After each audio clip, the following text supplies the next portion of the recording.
as it happens. With our team of dedicated journalists across the UK. We're ready to keep you up to date with what's happening every half an hour, every single day. Bulletins here on GB News. The People's Channel. Britain's news channel. Mornings don't have to be tiresome, especially if you have the right company.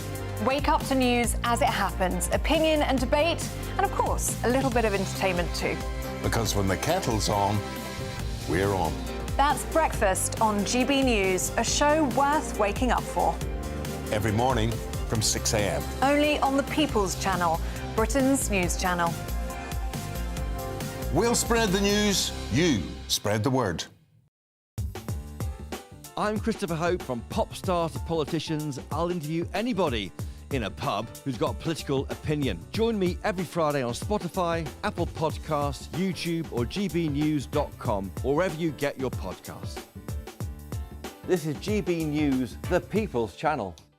Good Afternoon Britain isn't just about us. The wonderful thing about this programme is it's about everyone watching. It's an interactive programme. Well, there absolutely is something to see here, and we're going to be talking about it more. Whether it's breaking royal news, Will, please bring us up to date. or indeed a particularly punchy speech in the House of Commons, Very, very curious. we bring it to you live, and then we bring you live reaction as well. That's Good Afternoon Britain, weekdays from midday. Only on GB News, the People's Channel, Britain's news channel.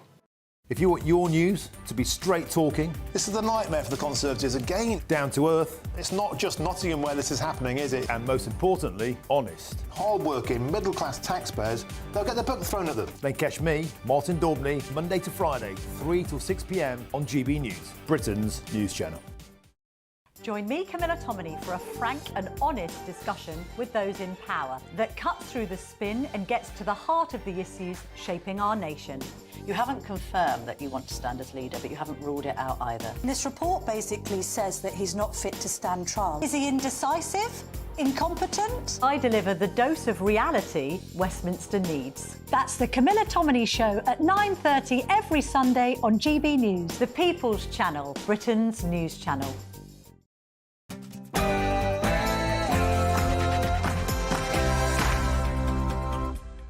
It's 9 p.m. and this is Patrick Christys Tonight with me, Alex Armstrong. Yes, I'm looking after the show while Patrick has a well-deserved night off. But as you know, I'll be taking no prisoners tonight.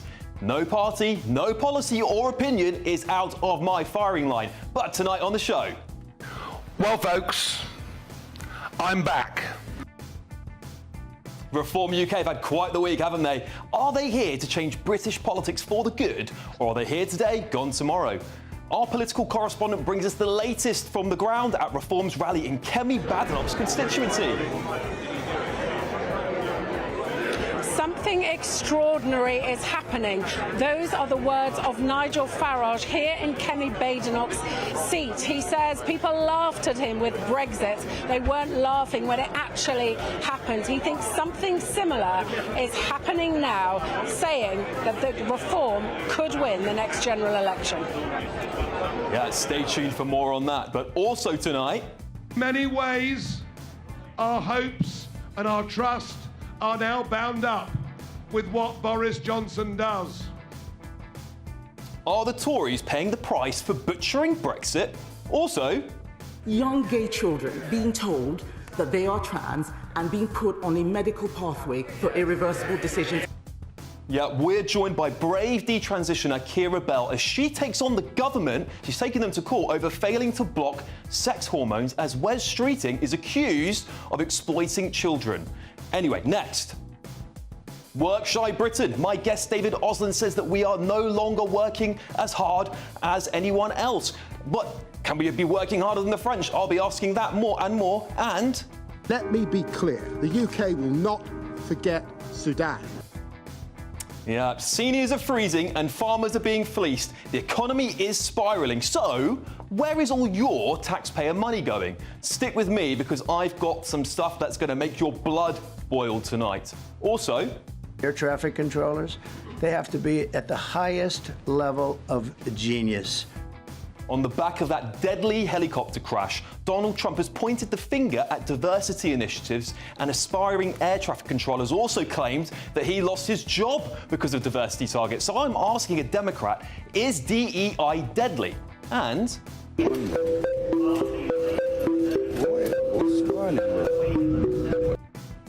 yeah, what would you do if you saw that on your commute home? Crazy stuff. I'm joined by my fantastic panel tonight, JJ Anasobi, Stephen Wolfe and Suzanne Evans, to go through all of tomorrow's front pages and give their expert opinions on tonight's topics. Get ready, Britain. Here we go.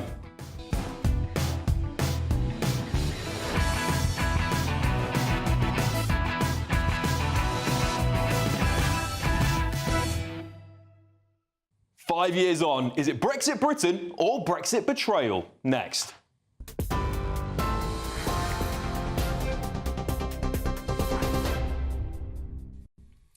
Alex, thank you very much. The top stories: Reform UK leader Nigel Farage told a party conference this evening that constitutionally Brexit has been a success, but took aim at the Tory party for the scale of illegal immigration into the UK. Mr Farage said voters were betrayed by a Conservative government elected on the back of Brexit. Former Prime Minister Boris Johnson earlier told GB News we need the British ruling class finally to match the bravery and imagination of the 17.4 million people who voted to leave. For supporters, the UK became a sovereign nation in charge of its own destiny.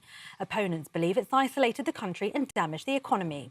Mr Farage also said this evening getting back our sovereignty was, of course, the right thing to do, but we need a government who will keep their promises to the British people and which truly believes in Brexit. And earlier today, Conservative leader Kemi Badenoch said she's remaining positive. 5 years ago, we had what was the greatest vote of confidence in our country. And as Brexit Secretary, I removed lots of EU regulations. I ended the supremacy of the European Court of Justice. But there's still a lot more to do, like a trade deal with the US. That's a Brexit opportunity that we need to take. We started those negotiations when President Trump was last in power. He is back again. The Biden administration didn't want it. I think Keir Starmer needs to look at that, look at where the opportunities are. That's where the growth is going to be. Liberal Democrats leader Sarah Davey criticised the Conservative Brexit deal as an utter disaster for our country. Liberal Democrats are going to lead the debate in Britain to have a closer relationship with our European colleagues. It's good for our trade, our economy, it's good for our defence and our security. And a customs union, which I've called for, the Liberal Democrats are championing, would be great for growth, far better than anything the government has announced to date. We need to get rid of those trade barriers that the Conservatives put up that have so hit our small and medium-sized business, our exporters. That's the way to grow our economy, by having that closer relationship with Europe. And the White House says the recovery operation for the air collision in Washington, D.C. has now resumed in the Potomac River, in which a passenger plane collided with a US Army helicopter yesterday, killing 67 people. 41 bodies have now been found, and in an update from the Washington, D.C. Fire and Emergency Medical Services Chief this evening, 28 of those victims have been identified. Audio has emerged showing communication between the military helicopter and air traffic control before the deadly crash. In the clip, the helicopter is told of the proximity of the plane twice and acknowledges it, but it's not clear if the helicopter is responding to the wrong aircraft. Posting on his Truth social platform, US President Donald Trump said the Black Hawk helicopter was flying too high by a lot. And those are the latest GB News headlines for now. It's back to Alex. For the very latest GB News direct to your smartphone, sign up to News Alerts by scanning the QR code or go to gbnews.com/alerts.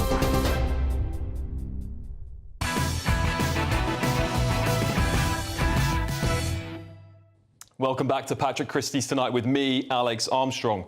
Reform UK leader Nigel Farage has been addressing his party members in Essex tonight on the 5th anniversary of Brexit. There for us, of course, is our political correspondent, Catherine Forster. Catherine, what have you got with us? Yes, good evening from near Saffron Walden. Nigel Farage having a huge amount of fun here.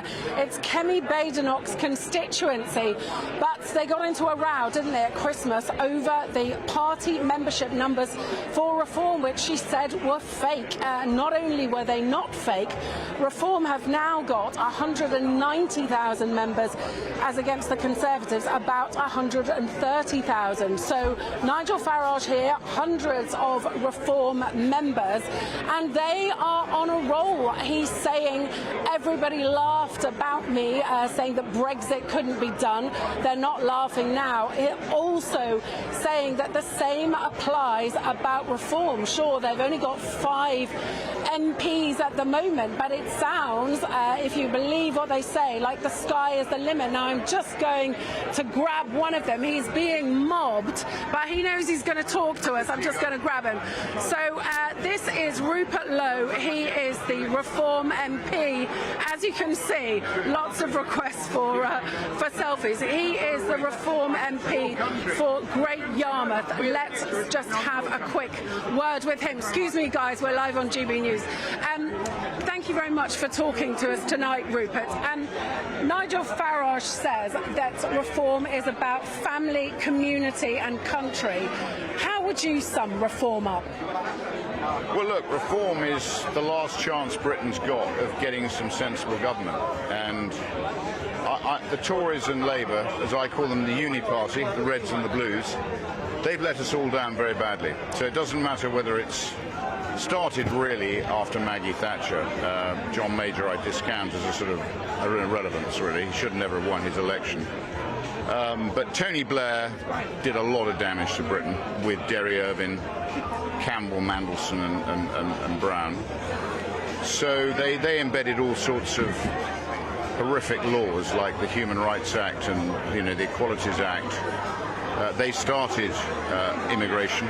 They weren't responsible for all of it, but they started the legal apparatus for it. And then the Tories, well, first, next the coalition, David Cameron's got a lot of blood on his hands. And ultimately the electorate who government should be representing, the taxpayers, the people who fund the country, the people who work hard, who pay their taxes, very often the businesses collect all the taxes for the government. They are not doing their job, and that's why Reform is doing so well, because people want representation in Parliament. They want a government that looks after their interests, not interests of people who've come here either legally or illegally, who've never paid into the economy, never contributed to our wealth.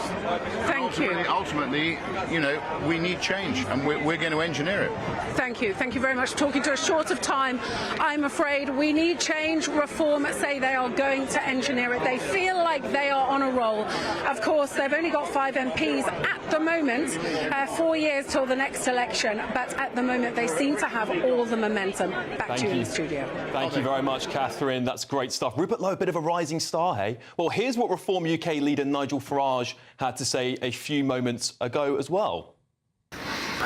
And here we are this week with 7 opinion polls showing that we now are consistently 3 points ahead of the Conservative Party and just a point or 2 behind the Labour Party, and we are achieving something. We are achieving something that is quite remarkable. And we've been riding a bit of a wave. And you know what? If we keep riding that wave a bit more, we really will surprise everybody come that next general election when we win it. Wow, is Nigel Farage sending the Conservative Party into a full-blown meltdown? Reform UK, with just 5 MPs, held a massive rally today in Kemi Badenoch's own constituency, North West Essex. And they're not just talking about overthrowing the Tories, they're coming for Badenoch's seat. That's right, Reform is targeting the heart, on the head even, of the Tory party. And it's no surprise. They're surging in the polls, even ahead of Labour in some places. But how did we get here? How did one of Britain's most established political parties, in the Conservatives, end up in 3rd place in many polls? Well, aside from still backing the net zero agenda, the Tories have completely ignored the fact the British public is furious with them for letting millions of illegal immigrants, legal and illegal migrants flood the country. Just have a listen to this the other night. Would you like to apologise to all the people that voted Brexit for the fact that you misled them and saying we're going to take back control of our borders and then you threw them open and let in millions of people? That is totally distortionary and that's not true.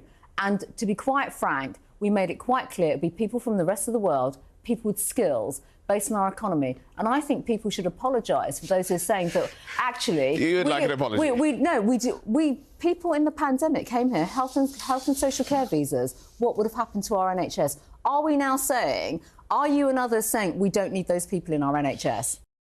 Yeah, that was Priti Patel, the former Home Secretary responsible for this mess. Not only did she fail to apologise, she actually praised the policy. What does that tell us? It tells us that voting for the Tories means more of the same, no change. They were elected to take back control, and yet here we are repeating history all over again. And Kemi Badenoch, well, she was supposed to be the new hope for the Tories, right? But just weeks on the job, she made some bizarre comments. She said that lunch breaks were for wimps and picking fights over sandwiches not long after that. Seriously, how does that inspire confidence in a party that should be focusing on the real issues? And of course, Kemi Badenoch has hit back at Nigel Farage today, dismissing Reform as a party of protest. And she says she's not worried about them. Famous last words, perhaps? And then there's Labour, of course. Where do I start?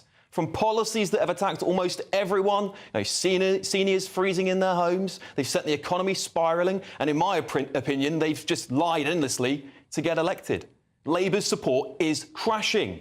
The Prime Minister's approval rating is now at a record low of minus 41%. Just yesterday, Labour announced their new Smash the Gangs asylum bill. Does that sound familiar? Because it's the same old recycled nonsense. Why don't they get it? People want illegal immigrants deported and our borders secured. It's not hard. Yet here we are with the same old reform are a threat to democracy rubbish. Funny that, because to many, and to me, frankly, it seems like Labour and the Tories are colluding to cancel local elections. So how is Reform UK the threat to democracy when the establishment is seemingly shutting down opposition? Did I forget to mention anyone? Oh, yes, of course, the Lib Dems. Let's check in on them and Ed Davey and his 70-plus seat party. Liberal Democrats are going to lead the debate in Britain to have a closer relationship with our European colleagues. It's good for our trade, our economy, it's good for our defence and our security. And a customs union, which I've called for, the Liberal Democrats are championing, would be great for growth, far better than anything the government has announced to date. We need to get rid of those trade barriers that the Conservatives put up that have so hit our small and medium-sized business, our exporters. That's the way to grow our economy, by having that closer relationship with Europe. I'm surprised he wasn't on a trampoline, frankly. But anyway, he's still banging on about getting us closer to the EU. Can you get more irrelevant? So with all this in mind, is it any wonder Reform UK has surged to the top of so many polls? Are we headed towards a Reform government with Nigel Farage walking through that famous number 10 door? But let's get the thoughts on my fantastic panel. We've got political consultant Suzanne Evans, JJ Anasobi, journalist and broadcaster, Stephen Wolfe, director of the Centre for Migration and Economic Prosperity. JJ. Hey. I know you're a massive Reform supporter. I am a fan of Nigel. You like Nigel? I like Nigel. Nigel. I didn't like him before I met him. And when I met him, actually, he's very charming.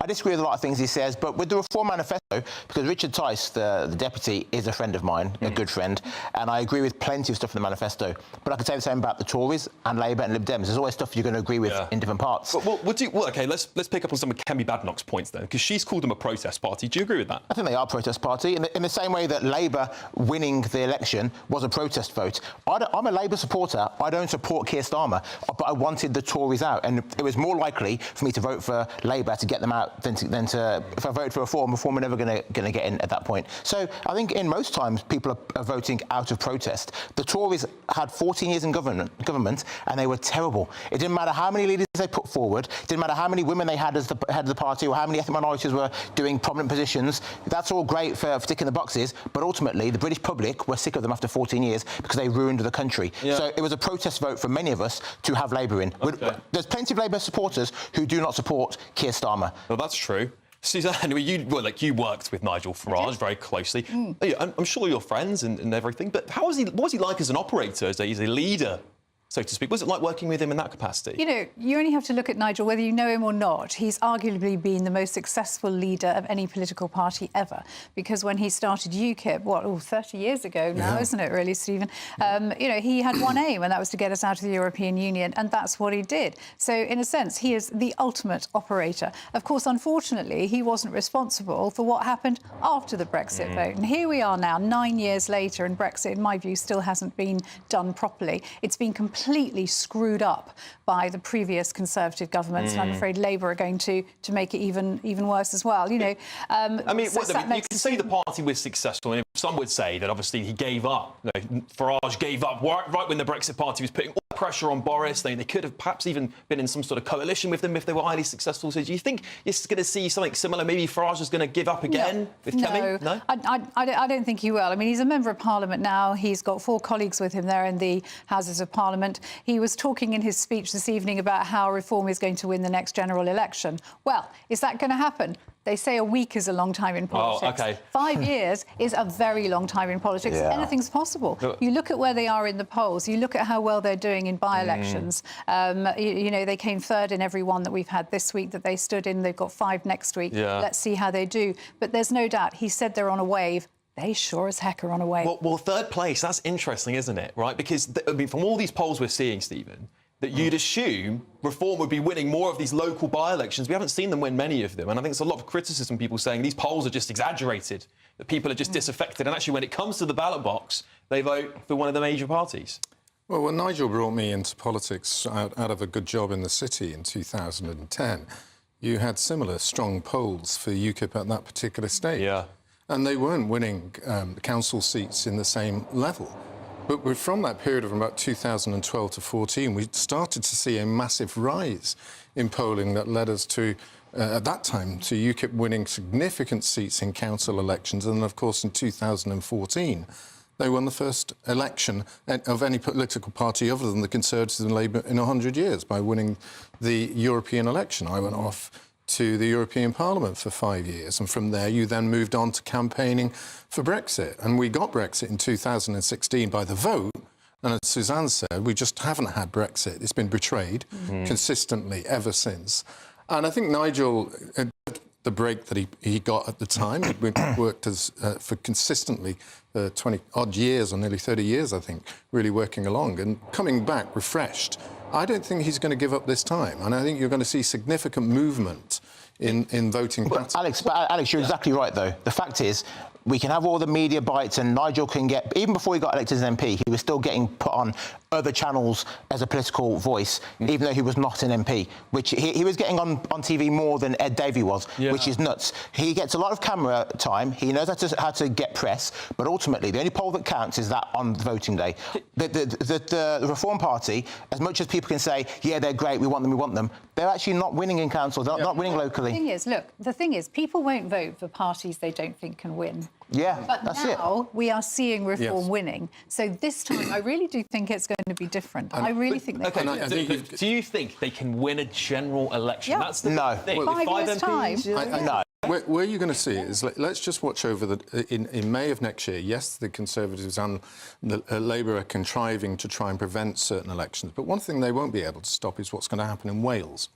Wales has already seen significant movement for UKIP, for when UKIP was there, and you're seeing significant movement for Reform. And I think Reform will do extraordinarily well there, may even win that election, or it came very close. And if they do so, they have a beachhead in politics. OK, thanks, guys. We're going to have more from this fantastic panel very soon. But up next, 5 years on from our departure from the EU, Baroness Hoey goes up against with former Tory Brendan Clark-Smith to debate whether the Tories failed the British people on Brexit. We will see you very soon.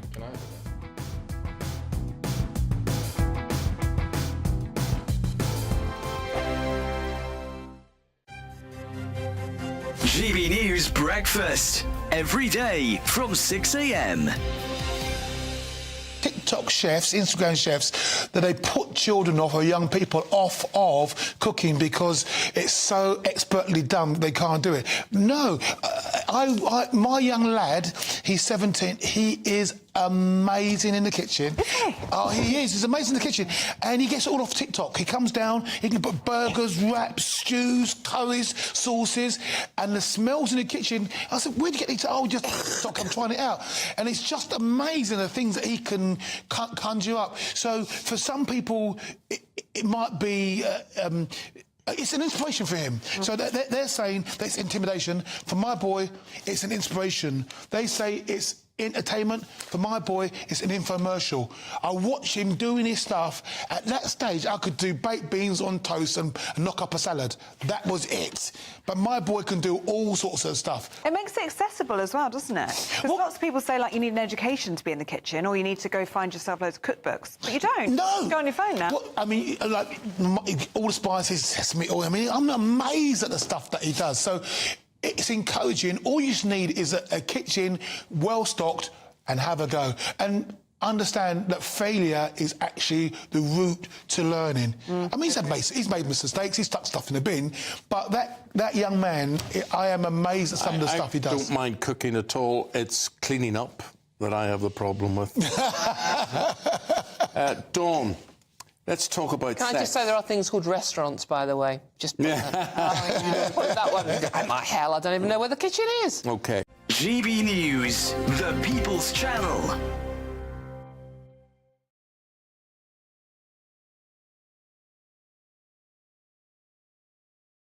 Headliners on GB News 11 p.m. every night. It's got 3 top comedians going through the next day's newspapers so you don't have to read them, which is great. That's a good point. He's lying. I mean, maybe he's not lying. That's Headliners every night from 11 p.m. and 5 a.m. as well on GB News, Britain's news channel. I'm Christopher Hope. From pop stars to politicians, I'll interview anybody in a pub who's got a political opinion. Join me every Friday on Spotify, Apple Podcasts, YouTube or gbnews.com, or wherever you get your podcasts. This is GB News, the People's Channel.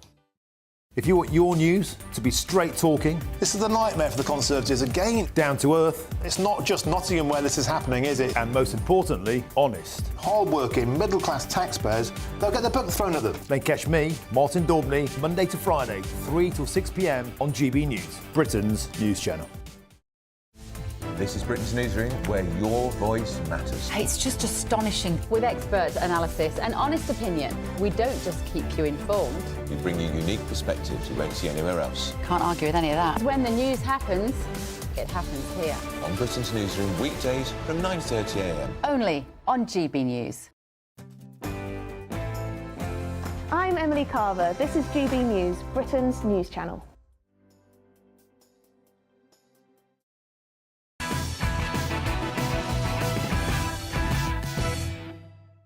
Welcome back. This is Patrick Christys tonight with me, Alex Armstrong, only on GB News. Time now for our head-to-head. Yes, happy Brexit anniversary. Today we mark 5 years since Britain officially left the EU. Nearly 4 years after that dramatic vote. On that night, thousands of jubilant Brexiteers gathered in Parliament Square to mark that historical occasion. Just take a listen to what Nigel Farage had to say on that night. Us celebrate tonight as we've never done before. You and all of us have made history, and this is the greatest moment in the modern history of our great nation. Thank you! Well, what followed that was months and years of battles and gridlocks over the decision to leave. Many say our newfound freedoms have been squandered. Some think we should have never have done it in the first place, frankly.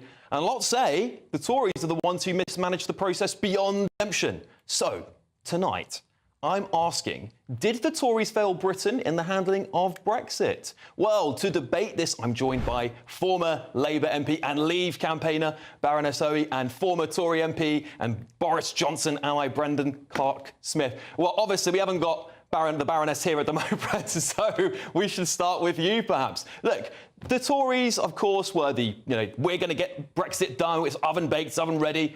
But it turns out not a lot of Brexit was really delivered, and many people now are wondering whether you squandered it, or the Tories squandered it at least at that point in time. What would you say to those people?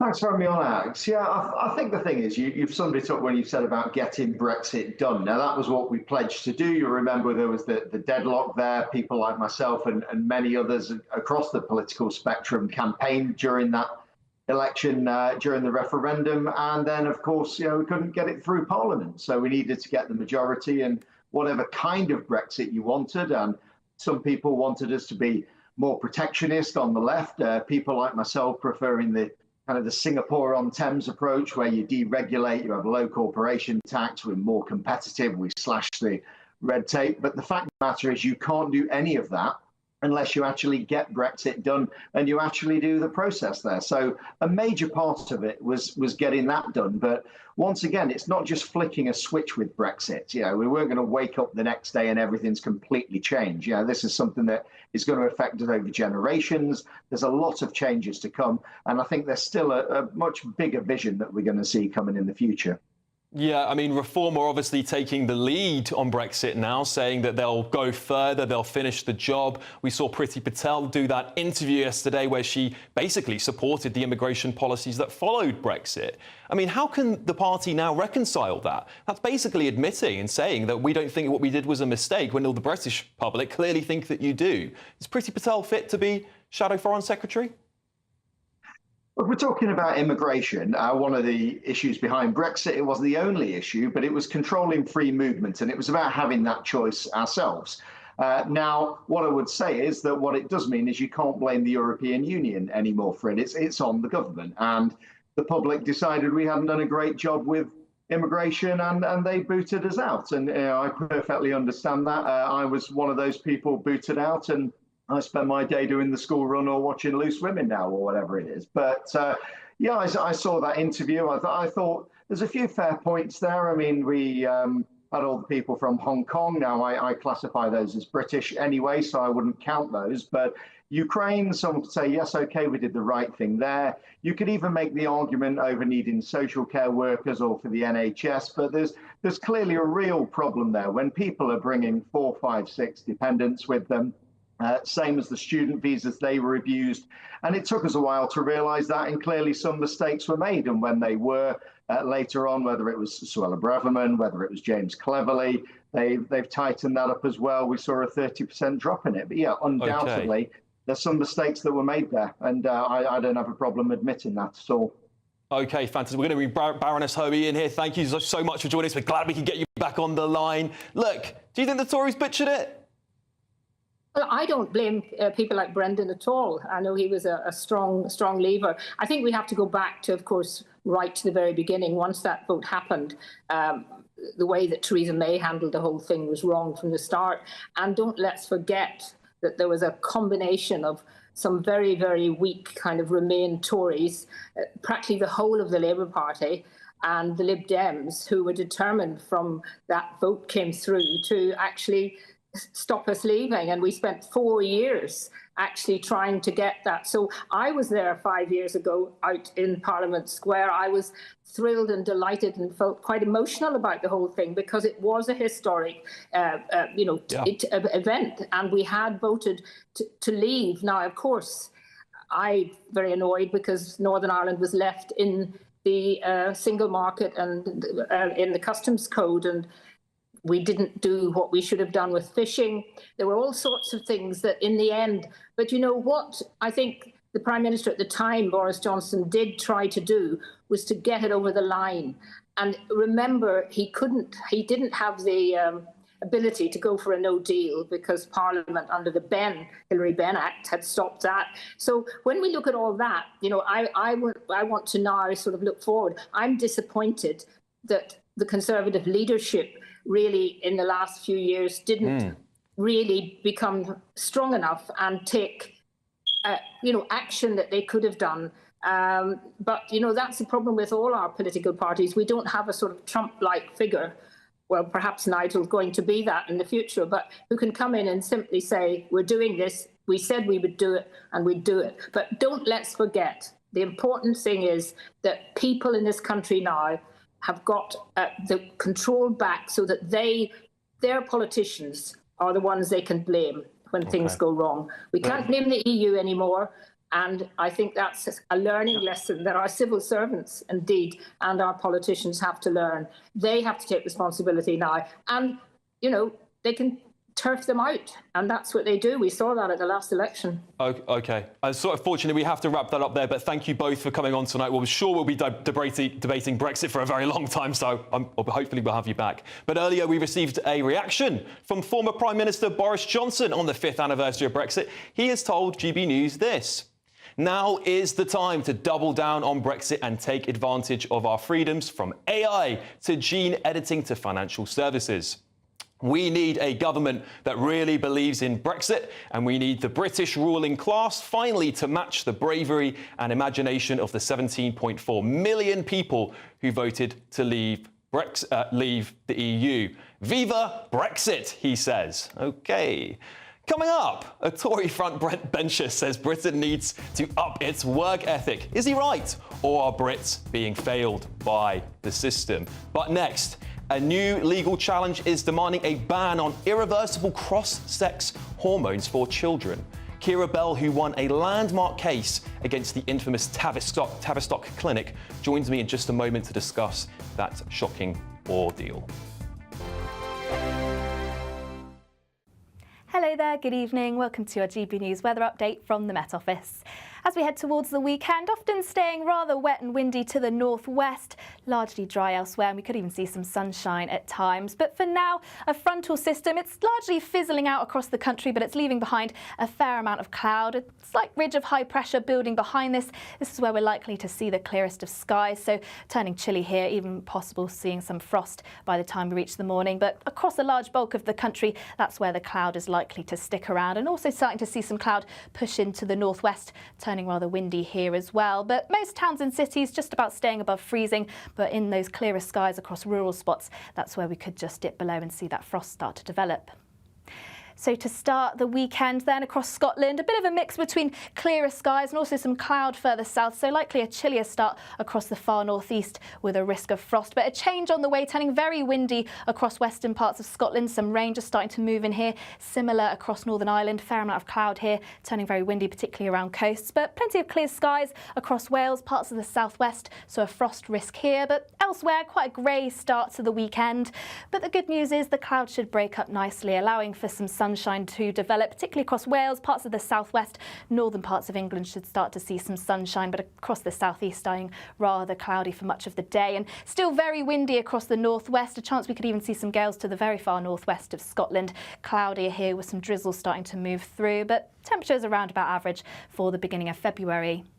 Now Sunday, that front moves slightly more inland, so quite a damp day on offer across parts of Scotland, northern parts of England, but any rain largely petering out by the time we reach the afternoon, and plenty of sunshine across the southeast where it's been largely cloudy the last couple of days. And into the new week, still rather wet and windy across the northwest, but largely dry and bright across the southeast. That's it from me. Bye-bye. Good Afternoon Britain isn't just about us. The wonderful thing about this programme is it's about everyone watching. It's an interactive programme. Well, there absolutely is something to see here, and we're going to be talking about it more. Whether it's breaking royal news, Will, please bring us up to date. Or indeed a particularly punchy speech in the House of Commons. Very, very curious. We bring it to you live, and then we bring you live reaction as well. That's Good Afternoon Britain, weekdays from midday. Only on GB News, the People's Channel, Britain's news channel. Mornings don't have to be tiresome, especially if you have the right company. Wake up to news as it happens, opinion and debate, and of course, a little bit of entertainment too. Because when the kettle's on, we're on. That's Breakfast on GB News, a show worth waking up for. Every morning from 6 a.m. Only on the People's Channel, Britain's news channel. We'll spread the news, you spread the word. Hi, I'm Michelle Dewberry, and my show is your opportunity to cut through all the noise and dive in headfirst to some robust debates. Ideas clash. Situation, isn't it? Because the failure is... You're deliberately avoiding my point. Nothing's held back. And if you think this is the end of it, wait for more. And we do not shy away from the difficult stuff. Sometimes I want to shake people and say, if only you understood. So join me on Jubes and Kerr weeknights at 6 p.m, only on GB News, Britain's news channel.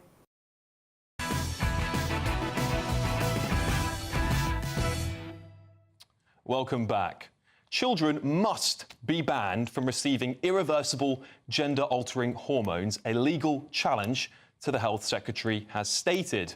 In December last year, Mr. Streeting banned puberty blockers, but refused to also ban cross-sex hormones, both of which last year's CAS review found there is remarkably weak evidence to support the use of in children with gender dysphoria. The legal fight is being led by Keira Bell, who won a landmark case against the Tavistock clinic through which she began experimental treatment as a teenager.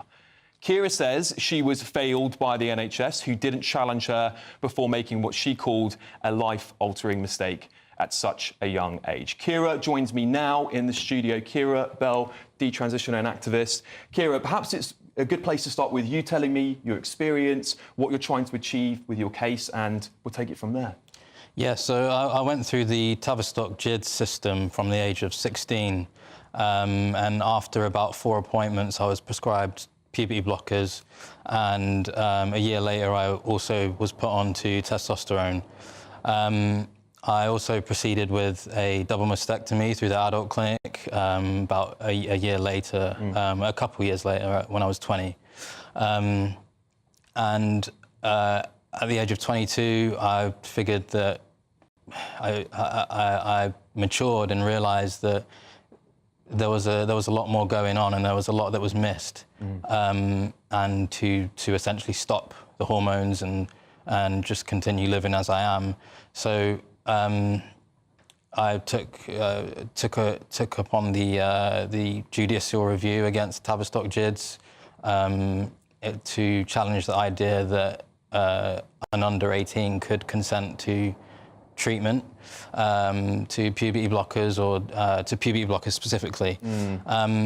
So we know that there's been a ban since on the puberty blockers, or substantial barriers have been put in place, and so this new case is to challenge the idea that under 18s can, or to put those barriers in place for cross-sex hormones as well. So the Health Secretary obviously said he was coming up quite strong on this when they first got into office. He was banning puberty blockers. How did this cross-sex hormone therapy get missed in that? I know the CAS review had looked into it, but how do you think the government have missed this? Is it some sort of, just failure of evidence, perhaps?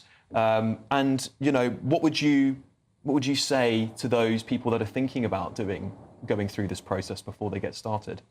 Well, I think it did get missed, and I'd imagine that's due to the obfuscation of everything that's going on, and it's kind of a lot of the lobby groups that are involved tend to confuse things, and I think for someone coming into this, I'm not sure on Wes's knowledge on this area, but there's so much going on that I think it's quite easy to miss. But yeah, it's important because these drugs are, if not just as dangerous, then they're even more dangerous. So it's important, it's imperative that children are protected. So there's some of these are being prescribed potentially to under 18-year-olds. Yeah. How are those under 18-year-olds getting that sort of prescription, and is it going through parents? Are they able to go by themselves? What sort of advice or parental guidance do they need to do this? Cross-sex hormones. I believe they have to apply for some sort of court injunction, and they have to go through a multidisciplinary team, right. A national team. So they have to jump through a lot of hoops, I believe, but it's still possible. Yeah. And can they do that by themselves, or do they need their parents to help them do that? No, sorry. What I just mentioned, I was referring to puberty blockers, but with cross-sex hormones, they can acquire that anywhere, really. I mean, especially now with the introduction of private clinics. Yeah, so these private clinics, obviously, you know, I'm not suggesting that you know any of them in particular, or that you want to talk about those specifically.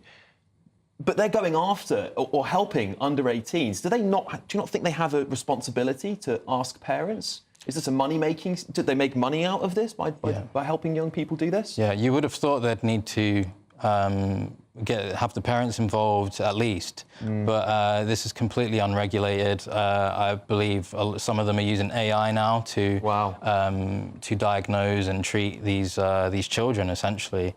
So it's the wild, wild west, and nothing's been done about it. That's quite incredible, and I think a lot of parents at home will be really worried about that.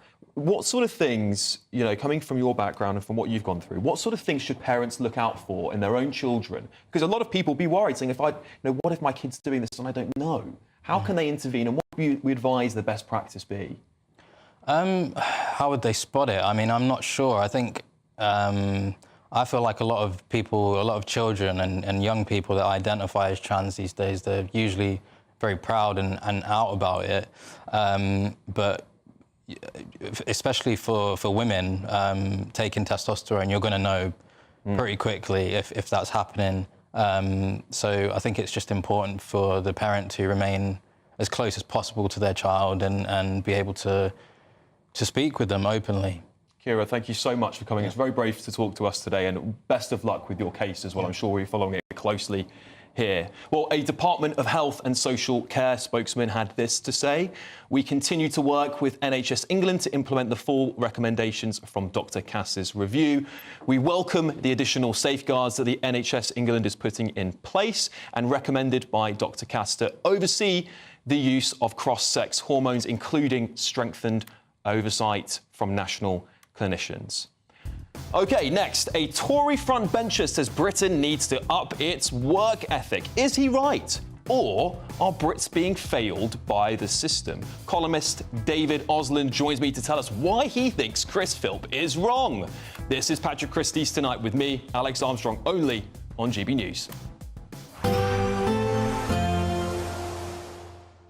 I hope it doesn't rain. Don't worry about it. It'll spoil our holiday. Relax, we're totally covered. All Clear Travel Insurance sponsors GB News Travel Destinations Forecast. Often breezy across the Canary Islands and heavy showers in Tunisia and Algeria, but elsewhere it is going to be largely settled, particularly across Greece and Italy. Plenty of sunny spells here, but as we move our way westwards towards the Mediterranean, this is where we're going to find the heavy showers. These could be thundery at times, and then out to the west, high pressure largely dominating, but it is going to bring some strong winds at times across Madeira and also Tenerife, where the best of the temperatures are, and elsewhere it is going to be largely settled into next week. All Clear Travel Insurance sponsors GB News Travel Destinations Forecast. Frank and honest discussion with those in power that cuts through the spin and gets to the heart of the issues shaping our nation. You haven't confirmed that you want to stand as leader, but you haven't ruled it out either. This report basically says that he's not fit to stand trial. Is he indecisive? Incompetent? I deliver the dose of reality Westminster needs. That's the Camilla Tominey Show at 9:30 every Sunday on GB News. The People's Channel, Britain's news channel. This is GB News, Britain's news channel. As we kick off 2025, many of us might be thinking about a bit of a wardrobe refresh, especially if you're over 50 and you feel like the high street doesn't quite cater to you. Indeed. That's where our next guest, Mel Tillett, comes in. She's in the studio with us now. Mel, thank you for joining us. Thank you for having me. I love that you are this accidental influence. I love that you said that's the first time. Yeah, it is. That's the first time I've heard it. You can have that for free on Thank TV. you so much. It's quite true. Tell us about your following. Obviously, an influencer that many people might typically think of would be someone in their teens, someone in their 20s, someone who's particularly social media savvy, using TikTok. Talk to us about your brand of influencer. Well, our influencer, my kind of influence is over the older age group, the over 50s. For my business, I do a lot of live videos. I'll do them early in the morning at 7:30, which sounds ridiculous, but I know my ladies are up and about at that time having a cup of coffee or whatever that might be. And just being honest about day-to-day life. So my dogs are running about, my grandchildren are even sometimes in them, one thing and another. So it's just been purely by accident that I've got this really nice, loyal following, and I get lovely messages off ladies. I'll do things like, I'll tell them when I'm going for a mammogram, and I'll say, come on, everybody go for your mammogram. That's brilliant. All sort of health conscious things. I've been a lot heavier than I am now, and I've slimmed down and lost some weight. I've been talking about that journey as well. And then ladies will ask me questions on the videos, and we chat about all sorts of different things. And now I'm getting messages every day, and people are loving the clothing ranges that we do.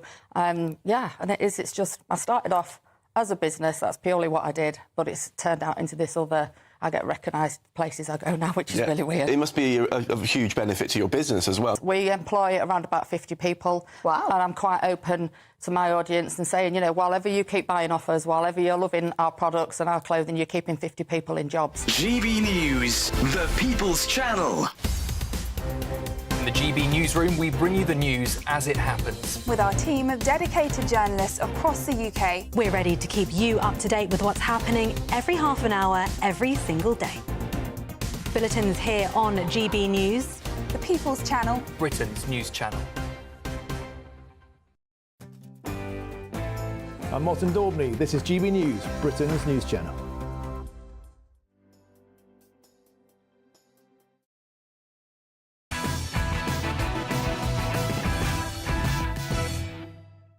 Welcome back to GB News.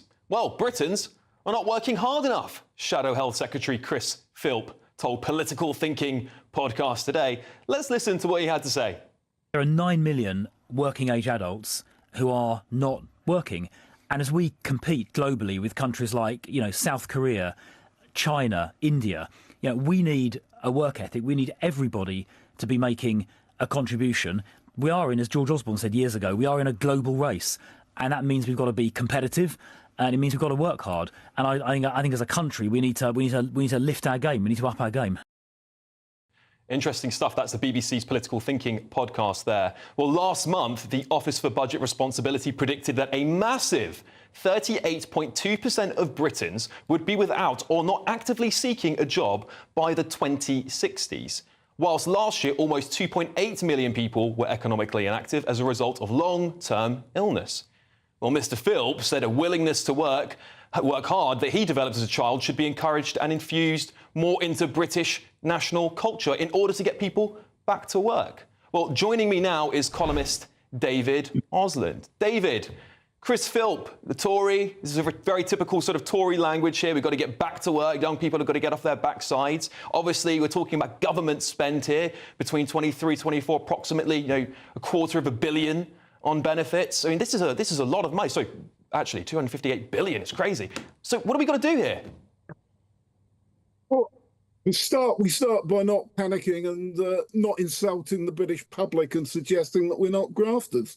I mean, the statistics show that we're among the hardest workers in Europe. We put in the longest hours. Yes, it's true that these people are economically inactive, but there are reasons for that in most cases. I mean, about 25% of them are students, about another 30% of them are long-term sick. There are early retirees, but if they've done well for themselves and are taking it easy, then that's not the government's business to tell them not to. So, yeah, let's not panic. Well, look, I mean, productivity is comparable to 1997. COVID obviously didn't do people many favours, and benefits spend is spiralling out of control. Has he not got a point to raise here that we do need to get people back to work? There's a lot of people working from home. We've got 37% of new claims on benefits for psychiatric disorders like anxiety and depression. Can we keep on blaming the British public? Or has Chris Philp got a point here? We need to get people back to work. Take the rise in the long-term sickness figures. I mean, part of that is because 7 million people are on NHS waiting lists, thanks to the crisis that his government plunged the NHS into. They can't work because they're waiting for procedures, surgery that they need. And, he also should remember that the even the current percentage is not particularly high by historical standards. I mean, it's lower than it was under the Cameron government between 2010 and 2016, for instance. Well, can we blame politicians for this? I mean, look, we've had terrible economic governance for the last few years, and it looks like Labour are also not doing a too fine a job. I mean, people will be wondering, you know, what's going on from our once great country where you'd be able to have 2 jobs or 3. People can barely get 1. So what has to be done here? You know, we've got to take some accountability and push that back to our politicians, perhaps? Yeah, let's fix the NHS. Let's let students get on with studying. Let's let early retirees enjoy themselves. I mean, yes, by all means, encourage job creation, but, you know, also incentivise people to work. Remember, wages have been stagnant since 2008. Most people are worse off than they were. How many years ago is that now? 16 years. I mean, you know, make it worthwhile, boost the minimum wage a bit. Yeah, well, boosting the minimum wage also can put businesses out of business as well. We've seen that happen, and we're also the current government's been criticised for having mass amounts of millionaires and business people flee the country. So how can we get people back to work? How can we incentivise the economy when growth clearly is inexistent? Well, I think that Labour is going to have to pursue more serious policies for growth, perhaps more radical ones than they've put forward so far. I think it's as simple as Rachel Reeves seems to think it is. You know, we just build a 3rd runway and maybe make it easier to get planning permission, and Shazam, that's the magic word. I mean, it is going to take more than that. But if we're getting into detailed proposals for boosting growth in the British economy, that's a slightly separate topic. Yeah, I mean, I saw an interesting statistic that bad back claimants are up more than 87,000 compared to 2019. I mean, again, you referenced the NHS there. We're talking about the Health Secretary just scrapped rebuilding multiple hospitals or pushed them back. Heathrow doesn't look like it's going to be done by 2050. Do we just have to accept this is the fate of Britain now? What we need is radical and credible policies for growth, and a government that delivers that. Well, Liz Truss would say her policies were pretty radical. They were shot down and she was sacked. They were pretty radical. I had the fantastic experience of being in Chicago in the day of the mini budget and watching the exchange rate plummet from the time I paid for breakfast in the deli to the time I paid for a round of drinks in the jazz club that night. I mean, that was frightening, and yeah, we've seen where that led, haven't we? She trashed the pension system. She put hundreds of pounds on people's mortgages. That's not the kind of radicalism we need. So what kind of radicalism do we need? I mean, we've got to go for growth, right? I mean, her policy was all about cutting taxes, getting people out back to work. I mean, I believe strongly that you can't tax your way to growth. I believe that's quite a commonly shared conception amongst at least many economists. We're just in this difficult place where the country clearly needs money to do things, but business isn't leaving. The problems with the British economy are deep-rooted. I mean, possibly going back a century or longer. You know, we have seen low investment, low productivity, low growth, entrenched regional inequalities. I would say we need a socialist approach that tackles some of those issues. I mean, certainly not enough to concentrate growth on Heathrow and Oxford and Cambridge. You know, let's start doing something for people in the red wall. You know, difficult stuff. I think a lot of people won't know what to do right now, David, me included. I don't know what we're going to do. But thank you so much for coming on today. We've got a short statement here from Paul Newick, General Secretary of the TUC, has condemned Chris Philp, saying, these patronising comments show just how out of touch the Conservatives are. The problem isn't people's work ethic, it's the fact that work doesn't pay. This is the legacy of 14 years of falling living standards under the Tories. Instead of insulting working people, the Tories should be supporting plans to boost workers' rights and wages. OK, well, coming up, Donald Trump causes a backlash after claiming that diversity schemes are to blame for the horrific plane and helicopter accident. Does he have a point, or is he just scoring political points for himself? But next up, we've got David Lammy. You're not going to want to miss that, so stay tuned.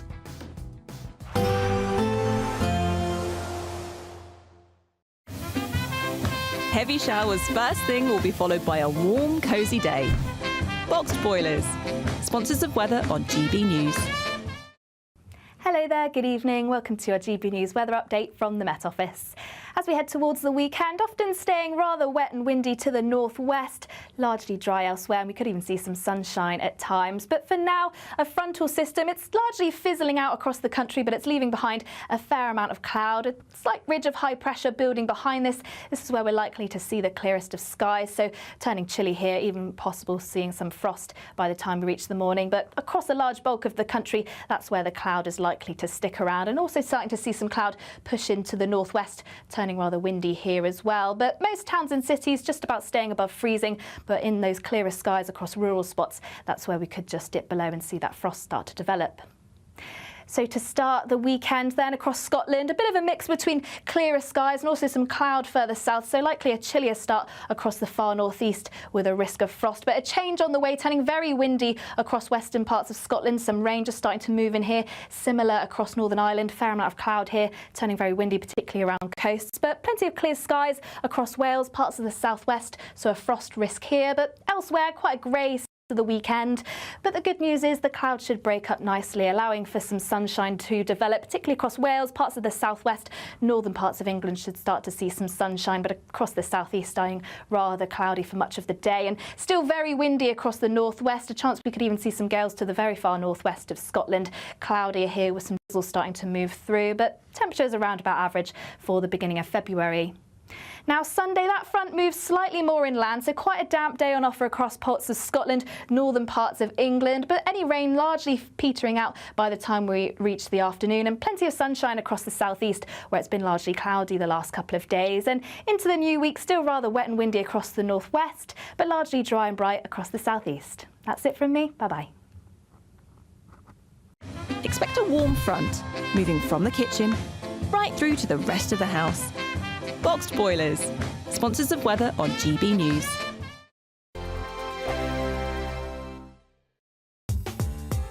I'm Christopher Hope. From pop stars to politicians, I'll interview anybody in a pub who's got a political opinion. Join me every Friday on Spotify, Apple Podcasts, YouTube or gbnews.com, or wherever you get your podcasts.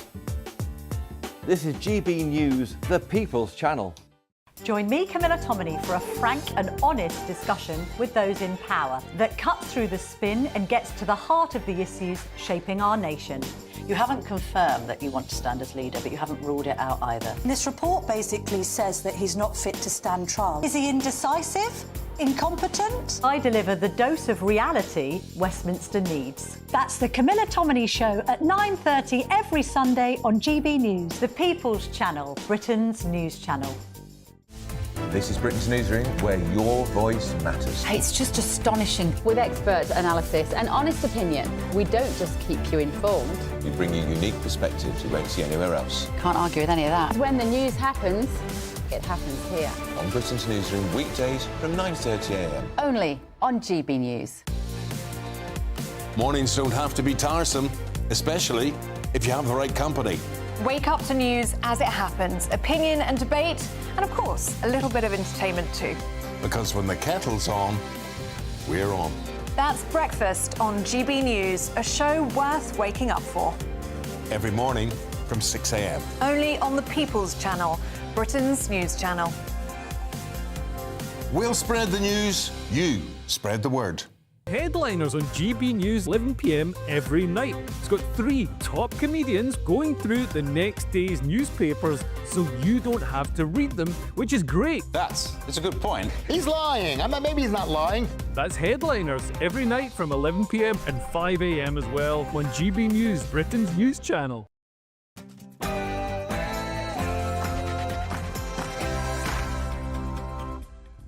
It's 10 p.m. and this is Patrick Christys Tonight. And if you're just joining us, I'm Alex Armstrong. Yes, I'll be looking after the show tonight while Patrick has a well-deserved night off. But as you know, I'll be taking no prisoners tonight. No party policy or opinion is out of my firing line. Coming up on the show.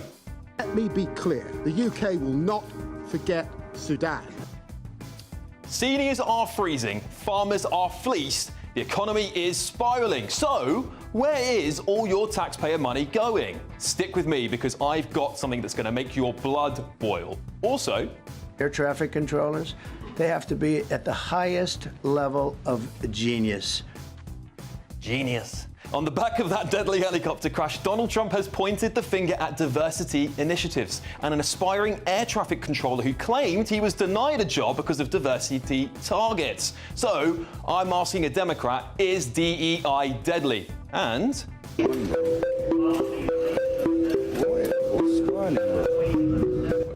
yeah, well, what would you do if you saw that on your commute home? Well, I'm also joined by my fantastic panel. We've got JJ Anasobi, Stephen Wolfe and Suzanne Evans to go through all of tomorrow's front pages and give you their opinions on tonight's topics. Get ready, Britain. Here we go.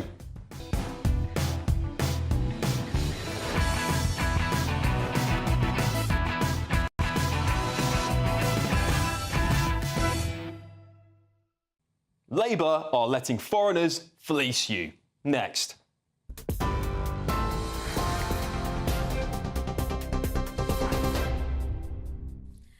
Alex, thank you very much. The top stories. Reform UK leader Nigel Farage told a party conference tonight that constitutionally Brexit has been a success, but took aim at the Tory party for the scale of illegal immigration into the UK.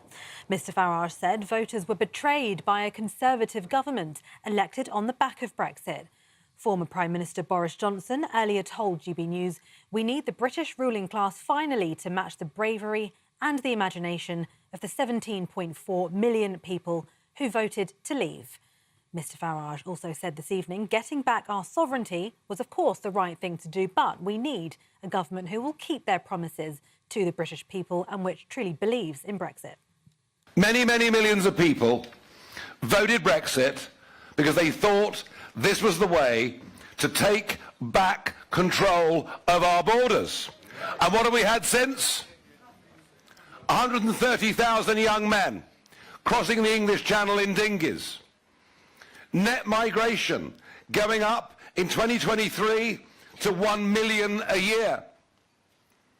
There are so many people out there who feel literally betrayed. Well, folks, I'm back, and they won't get away with it. Liberal Democrats leader Sir Ed Davey criticised the Conservative Brexit deal as an utter disaster for our country. Liberal Democrats are going to lead the debate in Britain to have a closer relationship with our European colleagues. It's good for our trade, our economy, it's good for our defence and our security. And a customs union, which I've called for, the Liberal Democrats are championing, would be great for growth, far better than anything the government has announced to date. We need to get rid of those trade barriers that the Conservatives put up that have so hit our small and medium-sized business, our exporters. That's the way to grow our economy, by having that closer relationship with Europe. In other news, the White House says the recovery operation for the air collision in Washington, D.C. has resumed in the Potomac River, in which a passenger plane collided with a US Army helicopter yesterday, killing 67 people. 41 bodies have now been found and 28 of those victims have been identified. Audio has emerged showing communication between the military helicopter and air traffic control before the deadly crash. In the clip, the helicopter is told of the proximity of the plane twice and acknowledges it, but it's not clear if the helicopter is responding to the wrong aircraft. Posting on his Truth social platform, US President Donald Trump said the Black Hawk helicopter was flying too high by a lot. And a large fire has broken out at a synagogue in Salford this evening, with dozens of firefighters rushing to the scene. Large plumes of smoke were seen rising from the synagogue on Northumberland Street in the Greater Manchester City. That fire broke out around 5 o'clock this afternoon. A cause is unknown, although members of the synagogue said they thought it could be an electrical fire. Now, it's an important time for the Jewish community as it marks the beginning of the Sabbath. Those are the latest GB News headlines for now. It's back to Alex. For the very latest GB News direct to your smartphone, sign up to News Alerts by scanning the QR code or go to gbnews.com/alerts.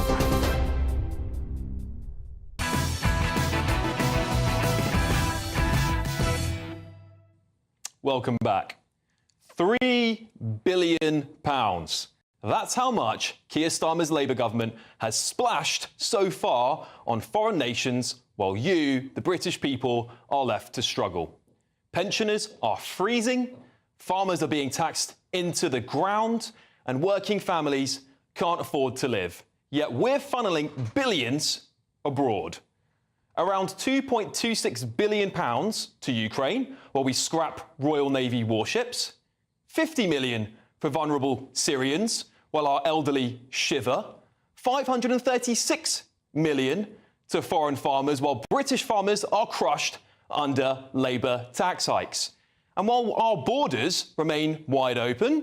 So today I'm announcing £84 million of new funding for projects across Africa and the Middle East. Oh, and let's not forget another 40 million to boost Ukraine's economy while British high streets collapse. That is your money. Money that should fund our hospitals, our schools and energy bills. But instead, it's propping up foreign governments while Britain falls apart. Foreign Secretary David Lammy has been away. Let me be clear, the UK will not forget Sudan. Back at the end of last year, I doubled aid to 230 million, so we could reach 800,000 people. But the world now needs to do more. Oh yes, how could we forget Sudan? But it's not just Sudan, is it? Lammy is jetting off to Tunisia, pledging £5 million more of your taxes to train migrants in the hope they stay put. Oh, I'm sure that'll work, David, because why wouldn't they want to come to Britain? It's not like they'll be escorted across the channel, given free housing, benefits, 4-star hotels, priority GP and dental care, and 3 hot meals a day. Does anyone seriously think 5 million is going to change anything? Let's take a look at Pakistan.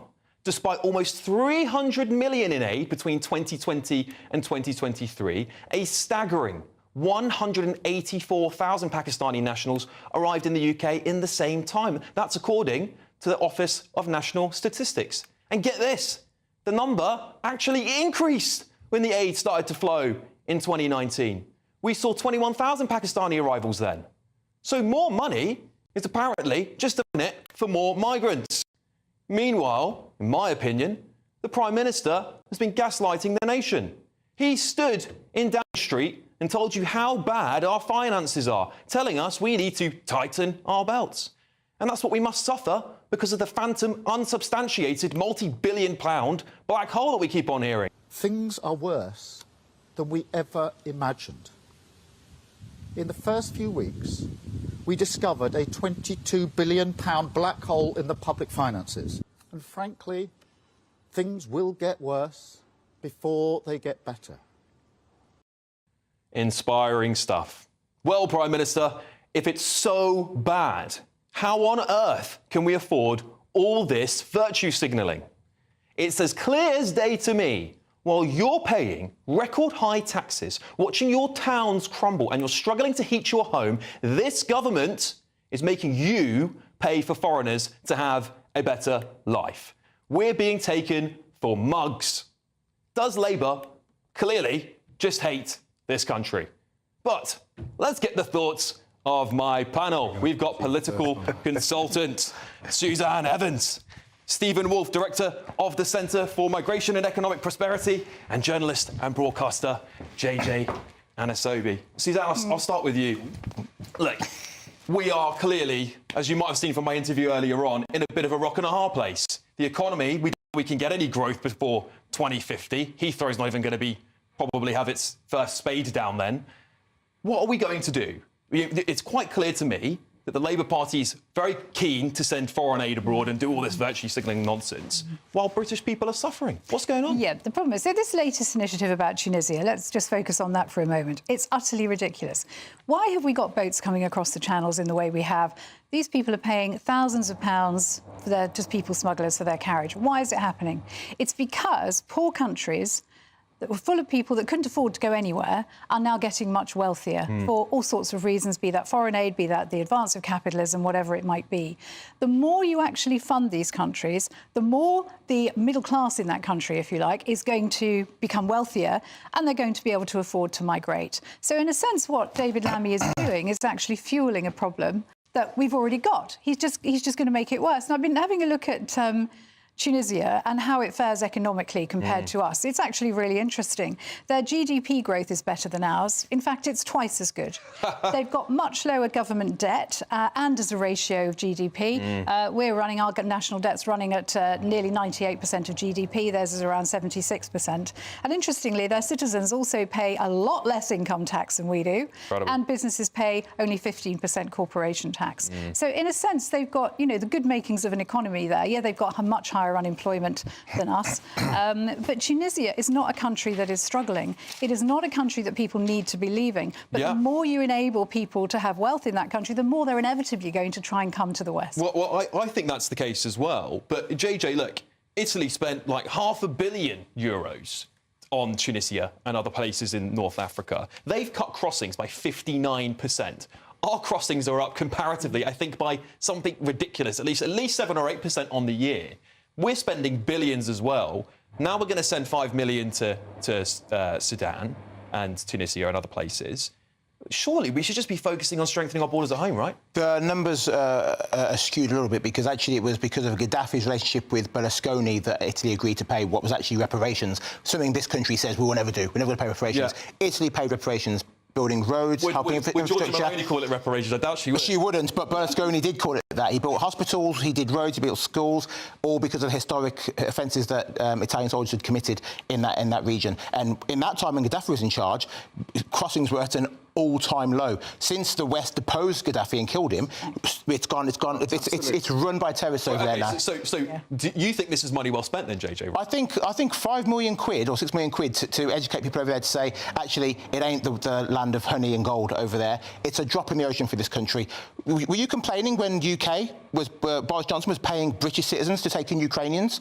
Were you complaining about that? Because that was, I think, it totaled around 5 billion. No, yeah, it was legal. It was legal, but we're still spending money to help. Yeah. They're in a war. You think those regions aren't in a war? Well, listen, I just criticised Ukraine, saying we're sending too much money there still. In my opinion, I think we need to stop doing that. But British people were okay with us spending money to house Ukrainians. Now we're spending a lot less money, a fraction of the money, to educate people to say don't come to England. And now it's heavens above. JJ, in the research that I did on the European Union's Africa Fund, it's got the Africa EU Fund.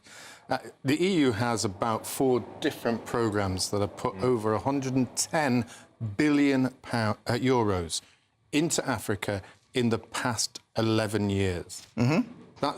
Look at what we're going to put into that country. It's a drop in the ocean. Continents. And if we think for a moment what we are going to give those countries is going to have any impact whatsoever, it's not at all. The main reason those people are leaving those countries to come to ours is because they can see on TikTok, they've got phones to their friends, they're emailing their mates saying, look, when you get over to that country, it's going to be a good life, you're going to earn more than what you're getting back home. And so you asked for a solution. The solution is some things that we put in years ago. Stop having neocolonialism with our biggest businesses and American ones in Africa. Allow them to have their own form of capitalism where their businesses aren't being taken over. Stop taking all their assets for them. Allow them to do exactly what Suzanne says, which is give them the opportunity to run their countries with low tax rates and the ability, and stop killing their leaders just because they're building up gold and want to take themselves out. For once, I agree with Mr. Wolf. We've got an agreement here. Well, OK, Suzanne, well said. Some would argue that these sorts of things, giving aid to foreign countries, is good for us in the long run because if places like Tunisia, as you said, their economy booms, they'll remember that, hopefully. Do you think it's a wise spending of the money? You see, I've always taken the view that it should be trade, not aid, that we give to countries. We should be giving them tariff-free trade. Absolutely. We should be encouraging them to be self-dependent and stand on their own 2 feet. None of us would disagree, I'm sure, in this room, and probably anybody watching at home, that when it comes to emergency aid, we should be doing our bit to help. Absolutely, I've got no quibble with that at all. But I'm afraid aid keeps countries dependent, just in the same way that being on benefits all your life keeps people dependent. Labour love it. They love it. It's wrong. I don't want people to be victims. I don't want people in what we used to call the third world, now the developing world, victims. They need to be given the tools to stand on their own 2 feet. And as a Western wealthy nation, we can do that very, very easily through trade, but not aid. Don't victimise people. Don't keep them dependent forever. JJ, would you swap out the foreign aid budget and give it to pensioners if freezing? No, I wouldn't. I think I would take out the money we pledged to Ukraine, 100%, and this net zero nonsense, take that away and give that to our pensioners, but not foreign aid, no. I think I'd go through the government and start slashing various... Oh, absolutely. We need our own Doge. There's Elon Musk here. Yeah. Say, I would love to run the Department of Doge. Get Stephen Wolf in there. Civil servants would be running to their man. The wolf at the door. It'd be more than a wolf at the door, it'd be a whole pack of us. That's right. Dream job. That would be a dream job. Maybe Jacob Rees-Mogg could go back and do that whole you're not working from home anymore letters. Yeah. Anyway, not working at all. Coming up, we'll bring you a first look at tomorrow's front pages. They're rolling off the press. Oh, and a good friend of GB News, Mr. James O'Brien, strikes again. I think we've reached the concentration camp stage today. Yeah, oh Christ. Anyway, stay tuned to find out what he's whittering on about this time. But next, President Trump has come out and blamed DEI hiring for the tragic DC plane crash. I'll be discussing that with a top Democratic strategist. I'm Alex Armstrong, and this is Patrick Christys Tonight.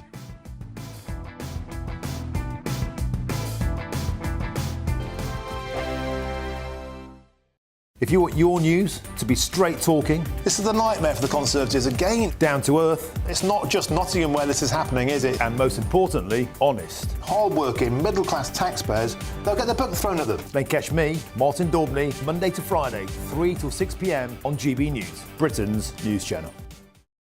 Good Afternoon Britain isn't just about us. The wonderful thing about this programme is it's about everyone watching. It's an interactive programme. Well, there absolutely is something to see here, and we're going to be talking about it more. Whether it's breaking royal news, Will, please bring us up to date. Or indeed a particularly punchy speech in the House of Commons. Very, very curious. We bring it to you live, and then we bring you live reaction as well. That's Good Afternoon Britain, weekdays from midday. Only on GB News, the People's Channel, Britain's news channel. We're proud to be GB News, the People's Channel, and as you know, we always love to hear your views. Now, there's a new way of getting in touch with us at gbnews.com/your say. By commenting, you can be part of a live conversation and join our GB News community. You can even talk to me, Bev Turner, or any of the members of the GB News family. This is GB News, Britain's news channel. Now, after moving to the UK from Kochi in Japan over 25 years ago, our next guest missed the taste of home and started making sushi with local ingredients. Yes, Tomono Davies went on to establish Tomono Sushi Party, inspired by her mother's dedication to cooking fresh meals every day. Now, while sushi is usually enjoyed in restaurants in Japan, Tomono is showing that anyone can create it at home. So here we go. She's already taught over 500 people and is now bringing her passion to even more people. So she joins us now in the studio to give us one of her sushi masterclasses. First of all, we're a little bit nervous. We're certainly not pros. I love eating sushi, but certainly not making it. As long as you follow my instruction, it should be that easy. Okay, great. That's what we like to hear. So tell us a little bit about your business and why we're here today. Of course. So, my name is Tomono Davies. I'm originally from the place called Kochi, as you mentioned, and I'm the founder and the owner of Tomono Sushi Party. So we bring authentic, hands-on sushi making classes to homes, offices in London and home counties. Also, we run public classes, the information which you can find on my website. Yep. So this goes all the way back in 90s, actually, when I was a student. Never. The Japanese food wasn't widely available, but I really craved a beautiful, aromatic aged sushi, Japanese food. And when you're craving something, you started making your own at home. And I fell in love with the Englishman. He brought me back to UK. Then that's the time more people start asking me, can you teach me how to make sushi? The People's Channel. Headliners on GB News 11 p.m. every night. It's got 3 top comedians going through the next day's newspapers so you don't have to read them, which is great. That's a good point. He's lying. Maybe he's not lying. That's Headliners every night from 11 p.m. and 5 a.m. as well on GB News, Britain's news channel.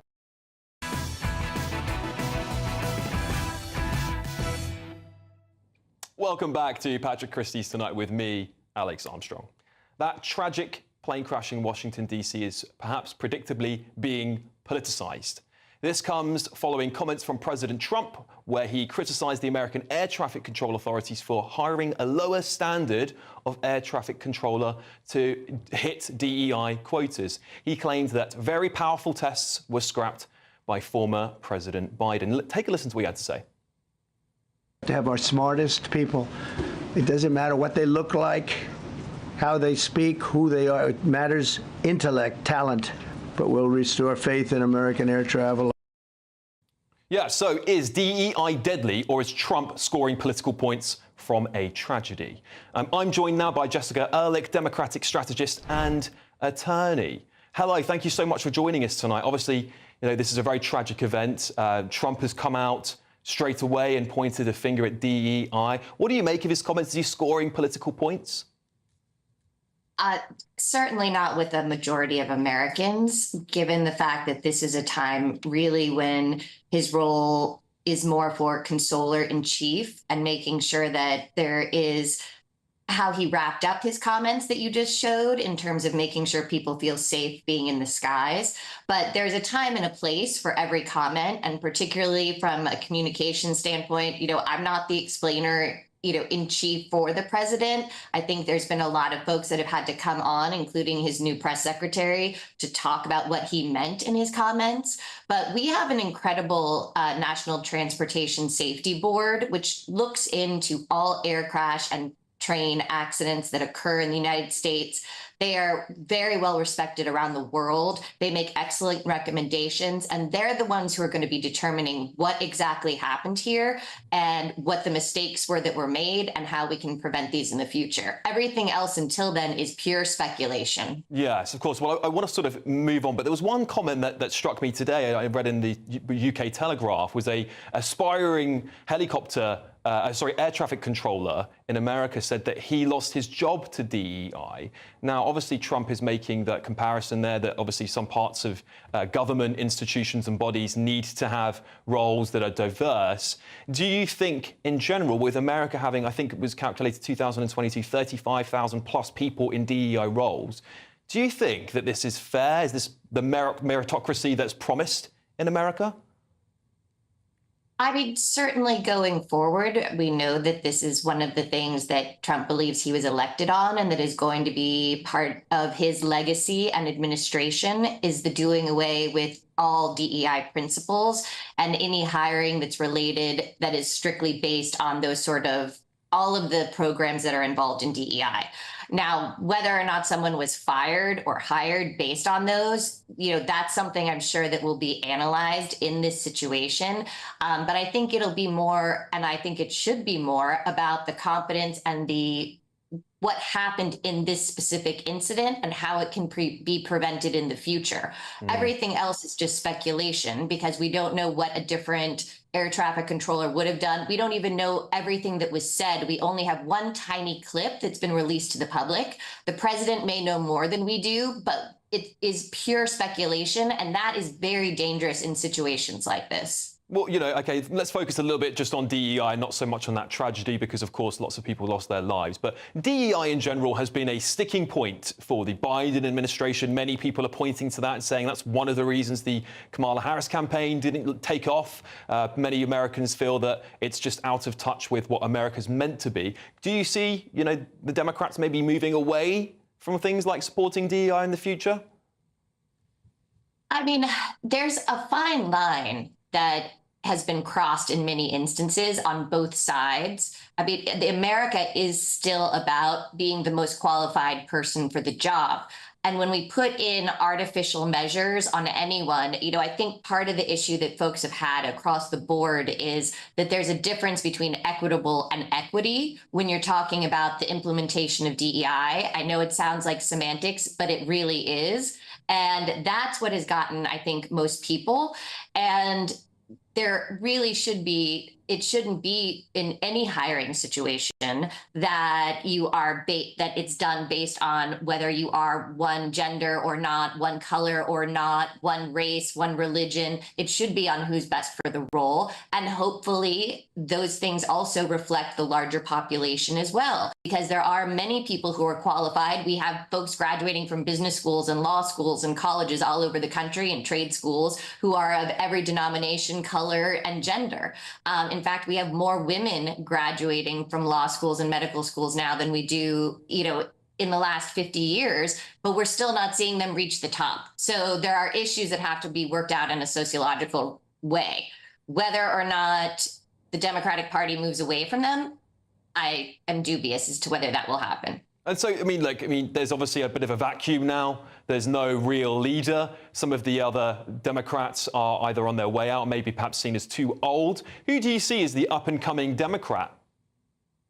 Well, we've got a bit of a skirmish going on right now and a lot of issues happening within the party. We have this even with the DNC, which is the Democratic National Convention Party, in terms of who's going to be our next leader and what that looks like. And there's a lot of folks that are on the more moderate side and say, look, we lost this election because of the tack that we've taken, and we need to get back to the middle where we've been traditionally and where we win from, and make sure that we have everyone represented and we are the big tent, because a lot of the winning Democratic sort of populist slogans and various ideas have actually been taken by Trump, and he's used them in combinations in a different way. So how do they get that back and win? And then there's other people who say, no, we still had a large portion of the vote. We have to keep going and go even farther to the left.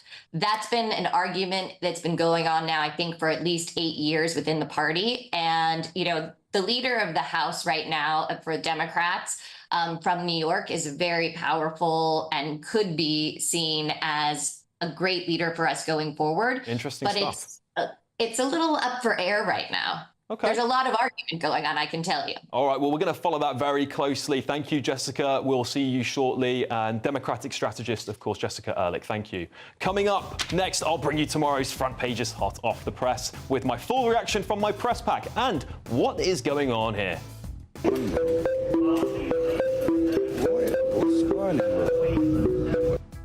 Yeah, stay tuned to find out.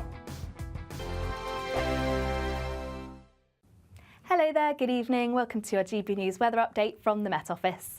As we head towards the weekend, often staying rather wet and windy to the northwest, largely dry elsewhere, and we could even see some sunshine at times. But for now, a frontal system, it's largely fizzling out across the country, but it's leaving behind a fair amount of cloud. A slight ridge of high pressure building behind this.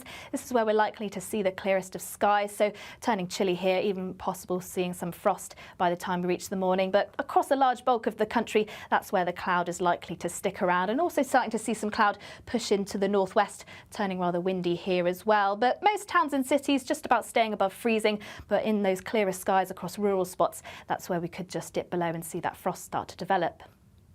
So to start the weekend then across Scotland, a bit of a mix between clearer skies and also some cloud further south, so likely a chillier start across the far northeast with a risk of frost. But a change on the way, turning very windy across western parts of Scotland. Some rain just starting to move in here. Similar across Northern Ireland, fair amount of cloud here, turning very windy, particularly around coasts. But plenty of clear skies across Wales, parts of the southwest, so a frost risk here. But elsewhere, quite a grey start to the weekend. But the good news is the clouds should break up nicely, allowing for some sunshine to develop, particularly across Wales, parts of the southwest. Northern parts of England should start to see some sunshine, but across the southeast staying rather cloudy for much of the day, and still very windy across the northwest. A chance we could even see some gales to the very far northwest of Scotland. Cloudier here with some drizzle starting to move through, but temperatures around about average for the beginning of February. Now Sunday, that front moves slightly more inland, so quite a damp day on offer across parts of Scotland, northern parts of England, but any rain largely petering out by the time we reach the afternoon, and plenty of sunshine across the southeast where it's been largely cloudy the last couple of days. And into the new week, still rather wet and windy across the northwest, but largely dry and bright across the southeast. That's it from me. Bye-bye. In the GB Newsroom, we bring you the news as it happens. With our team of dedicated journalists across the UK, we're ready to keep you up to date with what's happening every half an hour, every single day. Bulletins here on GB News, the People's Channel, Britain's news channel. If you want your news to be straight talking, this is a nightmare for the Conservatives again. Down to earth. It's not just Nottingham where this is happening, is it? And most importantly, honest. Hard-working, middle-class taxpayers, they'll get their book thrown at them. Then catch me, Martin Daubney, Monday to Friday, 3 till 6 p.m. on GB News, Britain's news channel. Join me, Nana Akweer, for an informative, interactive news programme with a difference. It's fun. No, he didn't say that, Dave. I'm so surprised. I think there's an element of truth to that. Join me from 3 p.m. every weekend, only on GB News, Britain's news channel.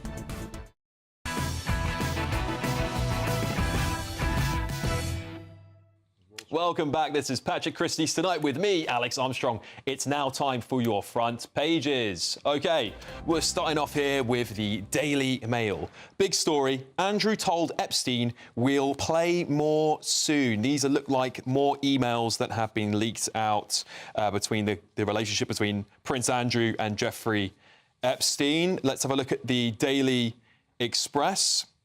Exclusive party leader Kemi Badenoch makes a Brexit promise. I will fight to honour the will of the people. That's very interesting. That comes off the back, of course, of Farage's big rally in her constituency tonight. Let's have a look at the Times. Long-term sick facing crackdown on benefits. PM will curb 65 billion bill with back to work push. There's obviously a front picture there of Tony Blair looking a little ominous. I don't know. Anyway, The Mirror. They're leading with a strictly exclusive. Beeb had a win warning. Union. We alerted show chiefs to complaints about Star's behaviour. Oh, it looks like we got another one, guys. Unfortunately, we might touch on that in just a minute. And finally, the Daily Telegraph. Leading with Trump kicks off trade war with China. This is obviously Trump's push for tariffs and trying to get the trade deficit down. There's also a bit of a side story here in the top right-hand corner, which is Starmer fudging the facts over his schooling. That could be something that starts to unravel over the next couple of days. Why don't we start with Kemi Badenoch, because we've been speaking about the Tories and everyone else tonight quite a lot on the front page of the Daily Express. Kemi Badenoch has warned that Brexit is in danger under Labour. JJ, do you think Brexit's under danger? I don't think Brexit didn't happen under the Tories. Cameron initiated it, and then they didn't do it. That's the real of it. I feel the country is worse off because of Brexit, but Brexit was never given the full push. So even as a lefty, I can't sit here and say it's been a total failure, because we didn't really do it. Yeah. It didn't really happen. So I can't now take Kemi seriously and say, oh, yes, you'll fix it. Well, your mates didn't do it, so why are you going to be any different? Well, Stephen, OK, so, Nigel's had this massive rally in her back garden tonight. So is this like, preparation to say, oh, we like Brexit too, Is it a bit scrambly from Kemi, or is she just being genuine? Well, look, the Conservative MPs have been saying we love Brexit for a long time, apart from those who clearly didn't, and we're trying to destroy it from behind. Dominic Grieve being one of the lead campaigners in that. But I agree with JJ, we're having a lot of agreement tonight. we may have got the Brexit vote that said leave. We may have had someone that said we'll take back Britain, we'll get Brexit done, but he didn't really get Brexit done. He screwed the Northern Irish by having a border down the line. He damaged what opportunities we had for fishing. So we never really had a proper Brexit, and now we've got people complaining. I think the problem with Kemi is she had an opportunity when she could have followed on from Rees-Mogg and got rid as a bonfire of Brexit regulations, and she didn't. She bottled it at the last minute. And that damaged her very much so in the eyes of all Brexiteers. Yeah. She's got a long way to come back from that. Well, let's be fair. I mean, the Tories they are the party that took us out of the European Union. They had that massive sweeping majority, and I know there was a lot of frustration from those Ramonas within their own party, and of course Ramona's on the other benches. We give Kemi a bit of slack here. No, I mean, this is the trouble with the Conservative Party. No, straight away. The trouble with the Conservative Party is it's so divided. It's so divided. They don't know what they stand for anymore. And here we have Kemi basically playing catch up with Nigel Farage, trying to out Brexit Farage, out Farage, and failing. But she's got to start somewhere, right? I mean, this is a good, in my opinion. I think, look, regardless of what I ever think of the Tories, at least they're doing something and saying positive things about Brexit. saying they're going to get it done. And it's the same old thing. We're the only ones you can trust. You can't trust any other party. It's rubbish. I think she's saying the right things in terms of Brexit, and she's saying the right things in terms of taxation and the economy. And Robert Jenrick is definitely saying the right things on immigration. The problem is the two of them still have, as Susan said and JJ's pointed out, this party that is filled with a lot of Remainers and those who really fit in the Liberal Democrat Party. Let's move on a little bit here, because I want to look at the Times as well, because I think this is really interesting. Front page of the Times: long-term sick facing crackdown on benefits. Are we moving back to austerity? Are we seeing, JJ, come on, is Starmer going to be the austerity David Cameron, George Osborne 2.0? No, but people who are more right of centre will like this kind of language, because there's definitely I say it's a stigma against people who are on benefits, that they're not working. A lot of people who are claiming benefits actually have jobs, but they're not earning enough to survive. But so this kind of language of Starmer saying, I'm going to get people back to work and they're going to have jobs and we're going to build the economy. That's a very good impression of Starmer. Thank you very much. That was very good. That was great. So people are going to like this kind of language, and it's going to help him build a bit of momentum. But he's letting our pensions freeze, so it's all out the window. The fact is, there's a massive, massive piece of work to do here. There was news this week that the benefits bill is on track to overspend by $8.6 billion. That's the figure we had this week. It is out of control. It's spiralled out of control. We have a situation where you can claim you've got a minor mental health problem and that's it. You're on benefits. Yes, but you've also got to look, and I'm afraid when we'll start doing the research is coming through on this, you'll find that a lot of those who've claimed asylum and been granted right to remain actually start to fall into this grouping as well, I'm afraid, because they're the ones who can claim illnesses and sicknesses and bring their family members over who are doing the same. And JJ is right. I think that we have to look at the way that the benefit system has changed and morphed over the years. There are a lot of people here who are working and not being able to get enough. There are those people who are starting off businesses and self-employed who are not getting enough. We rely on that. But the sickness element is important. We have created a culture based on if you're mentally ill across our schools, therefore you don't have to work anymore. That is what needs to be looked at. It's just really because you're sad doesn't mean you can't work. Have I got time to say something about something that's not really prominent on the front pages that I really think should be? Quickly, and it's just very on the tiny little bit on the front of the Daily Telegraph. This story about Emily Damari, the British Israeli hostage, that says she's been held in UN facilities during her captivity in Gaza. Tiny little bit on the Telegraph. This is, I think, a very significant story, and I'm really quite shocked to see that that's not more prominent on the front pages. Yeah, well, that will be really damning. I'd like to read into that a little bit more and see how long she was there for. I mean, perhaps it was towards the end of her captivity, but I don't want to speculate too much because you never know. Finally, let's try and have a quick look at the Daily Mirror. Beeb had a win warning. Again, the BBC looks like they're going to have to report on themselves and more of their stars doing inappropriate things. Obviously, it's not been long since the last one, and then not so long since the one before that. Is the BBC just completely bankrupt morally internally, or are they saying this is just we took it as a joke and we didn't want to go too far with it? Nothing's changed since I worked at the BBC in the 1980s and 1990s. You knew that if you complained about somebody that was a little bit dodgy, it wouldn't be you that was fired. It would, because the stars are the stars and they're going to protect the stars. It's shameful. Nothing's changed in 30, 40 years. I find that everywhere, though. I worked at places where there were big-name presenters who are making horrible comments backstage. Go on, give us some. I won't say his full name. Let's call him Mr. S. Mr. S. Wolf. So, okay, we'll just keep it as that. Can I also point out the front of the Mirror? Ruth Langsford on the front of the Mirror, looking fantastic. Glamorous. She looks amazing. Looking glamorous. I don't comment too much. It's a shame, though, that people's divorces go through the public. Honestly, I just think, just keep quiet about it. I sort of also wonder whether you can avoid it. It's money. I would suspect you'll get paid to do a lot of these stories, these big pieces. And divorce is expensive. Divorce is expensive. It is. Through divorce.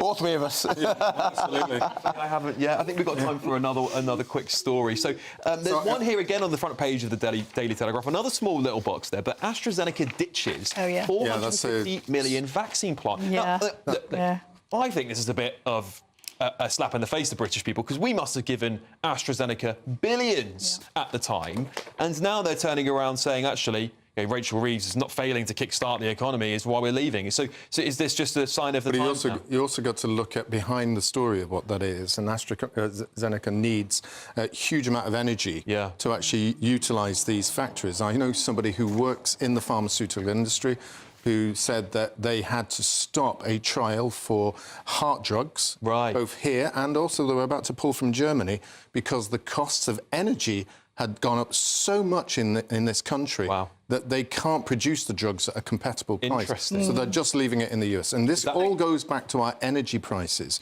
Ever since the Ukraine war and we've decided to cut that energy, cheap energy off, we've now started to suffer the huge consequences of although that. it does say here that it's actually because they're not getting the money from the government. Yeah. I mean, they shouldn't be getting money. Rachel, we should be proud of Rachel Reeves. She stood on business and she said, I'm not going to throw money at you guys just because you're saying you're going to bring business here. Now forget about it. Common sense fact. Yeah. But good for her. I think you also make a very good point about energy-intensive industries in this country, which are going to go to the wall because of mad zealot Ed Miliband's net zero policy. Talking of some more crazy things going on, we talk regularly about the deteriorating crime situation here in London, but even we were shocked when we saw this video of the man on the Elizabeth line with what looks like a machine gun.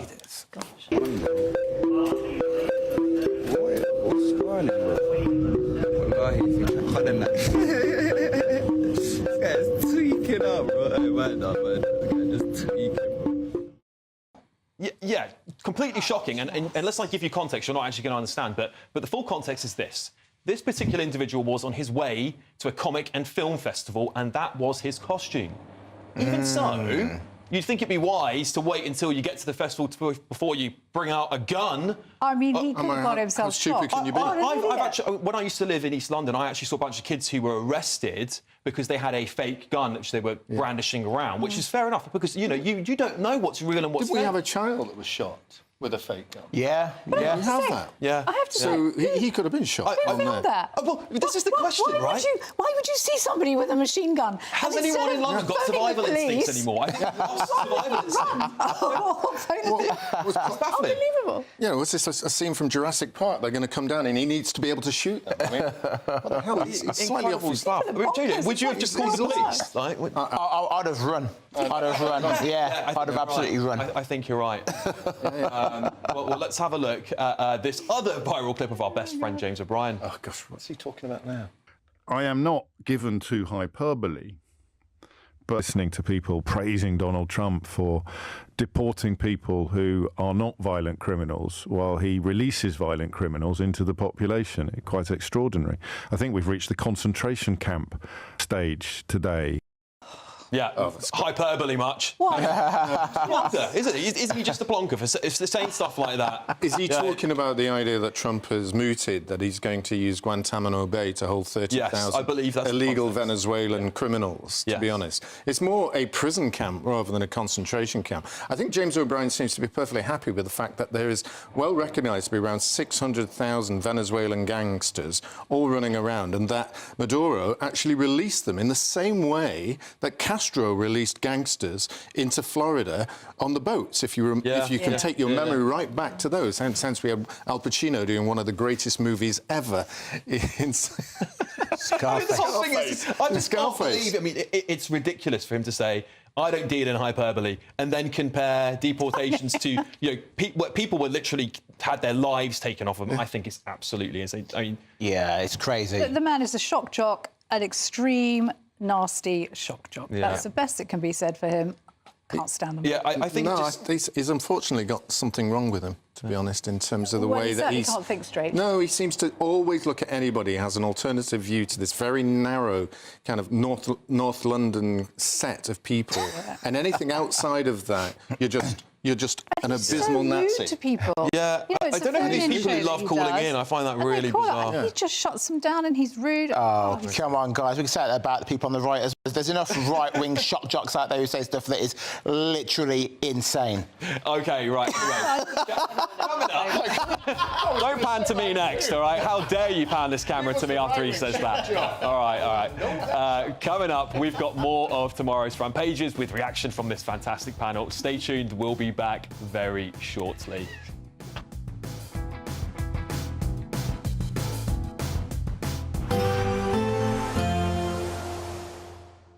I forecast a perfect holiday in the sun.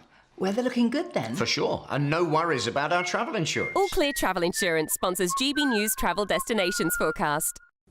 Often breezy across the Canary Islands and heavy showers in Tunisia and Algeria, but elsewhere it is going to be largely settled, particularly across Greece and Italy. Plenty of sunny spells here, but as we move our way westwards towards the Mediterranean, this is where we're going to find the heavy showers. These could be thundery at times. And then out to the west, high pressure largely dominating, but it is going to bring some strong winds at times across Madeira and also Tenerife, where the best of the temperatures are, and elsewhere it is going to be largely settled into next week.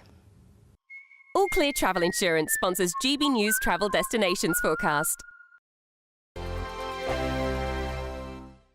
Sunday with Michael Portillo from 11, only on GB News.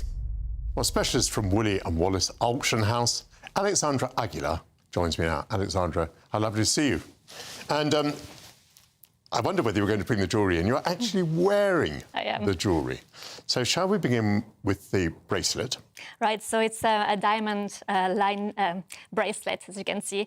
It's really a beautiful thing. It's made of 27 diamonds with a yellow tint, and they are mounted on yellow gold, and it's really a beautiful, beautiful piece. But there's more to it, and as you mentioned, it's the provenance. It comes from the collection of Elizabeth Taylor, really one of the queens of Hollywood, and it was given to her by Michael Jackson. Have you any idea why Michael Jackson gave her such a magnificent gift? They were very, very good friends. They were friends for over 20 years, and he knew her love for diamonds, for jewelry, and we know that they exchanged many presents, including this fantastic bracelet. Would that have been made new at that time? Yes, I believe so. We're talking, what, about the 1970s or something like that? Oh, maybe a little bit later. Later, 80s? Yes, that's right. But what's particularly interesting about this one is all the 27 diamonds have the same colour. And it's very difficult to find stones with the same colour, with the same yellow tint. So it makes it particularly beautiful and particularly special. Why do you think it will go for about £70,000? It's... well, it is a beautiful piece. It's very wearable, as you can see, and there is the provenance is amazing. Jewelry from the collection of Elizabeth Taylor is very sought after, of course. GB News, the People's Channel.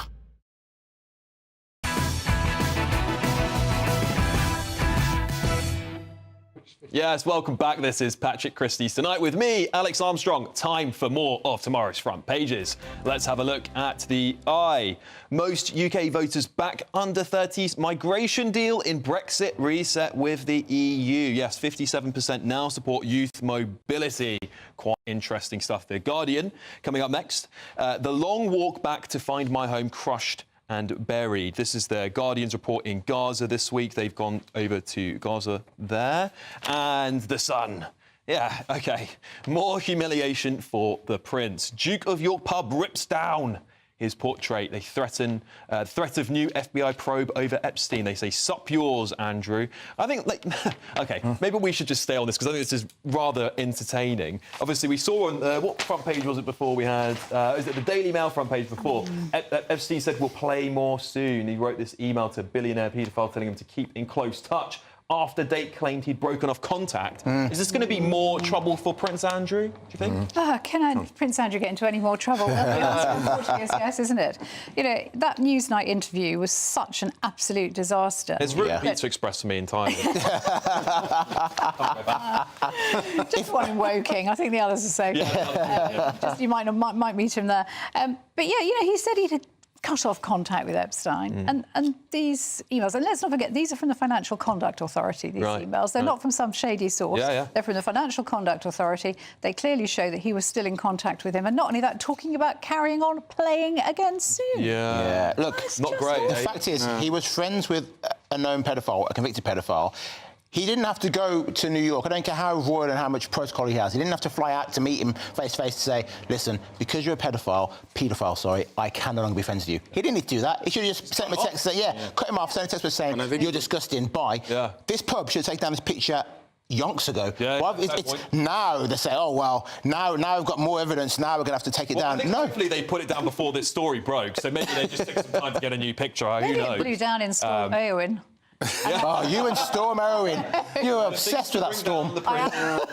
It's not the only thing that's bringing down the prince, though, isn't it? I mean, to be honest, it's his own actions that are doing right. this. Yeah. I think you're right. Well, let's have a quick look at the eye as well. So, most UK voters back under 30s migration deal in Brexit reset with the EU. Of course, Keir Starmer's been out.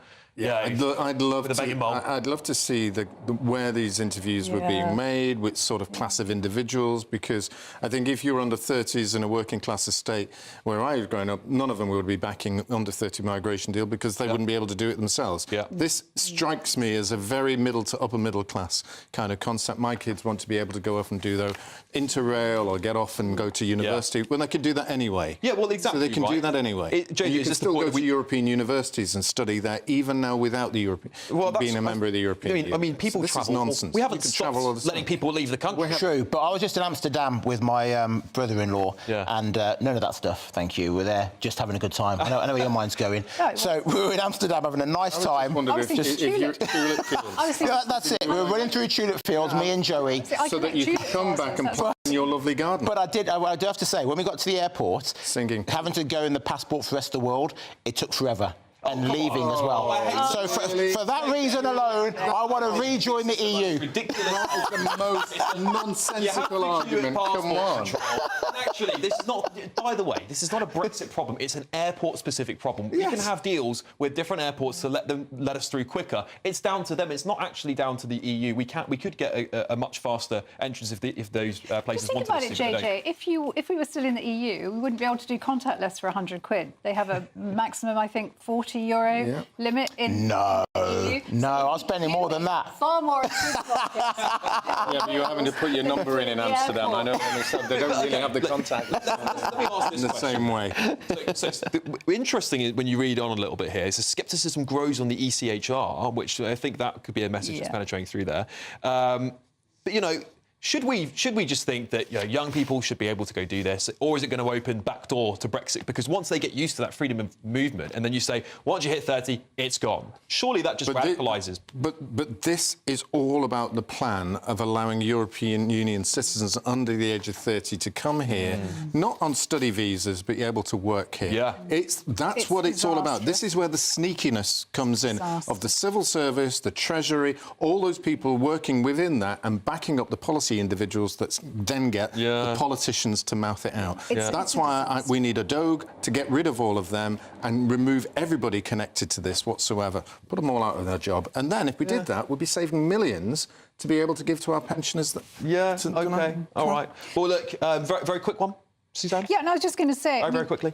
You let young people into this country to work from the EU. What about all the millions of young people unemployed in this country? They're lazy, Suzanne. Lazy young Brits. Right. Get them down the factory. Okay, guys, I'm going to move on, unfortunately. Sorry. Great panel. Thank you, guys. Coming up next, it's Headliners presented by Cressida Wetton. What do you have coming up on the show, Cressida? Hello, Alex. Tonight we're going to be discussing whether or not the Brits are lazy. We're going to be talking about blackouts in Britain. We're getting closer and closer to blackouts, I think. We're also going to have Tony Blair. We're looking at him and his digital ID cards. He's plugging them again. And this is all brought to you by me and my two glamorous assistants, Nick Dixon and Ben Adams. So join us for that. Fantastic. I'll be back tomorrow from 9 p.m, but obviously stay around for Headliners. Thank you, everybody. Have a great night, and I will see you very, very soon. And thanks again to the fantastic panel for tonight. We've had a brilliant time, haven't we? You working tomorrow night? Yeah, it's Saturday. Saturday. Oh, right. Patrick's back, of course, on Monday. So, yeah. No rest for the wicked. Everybody. Thanks for tuning in. See you soon.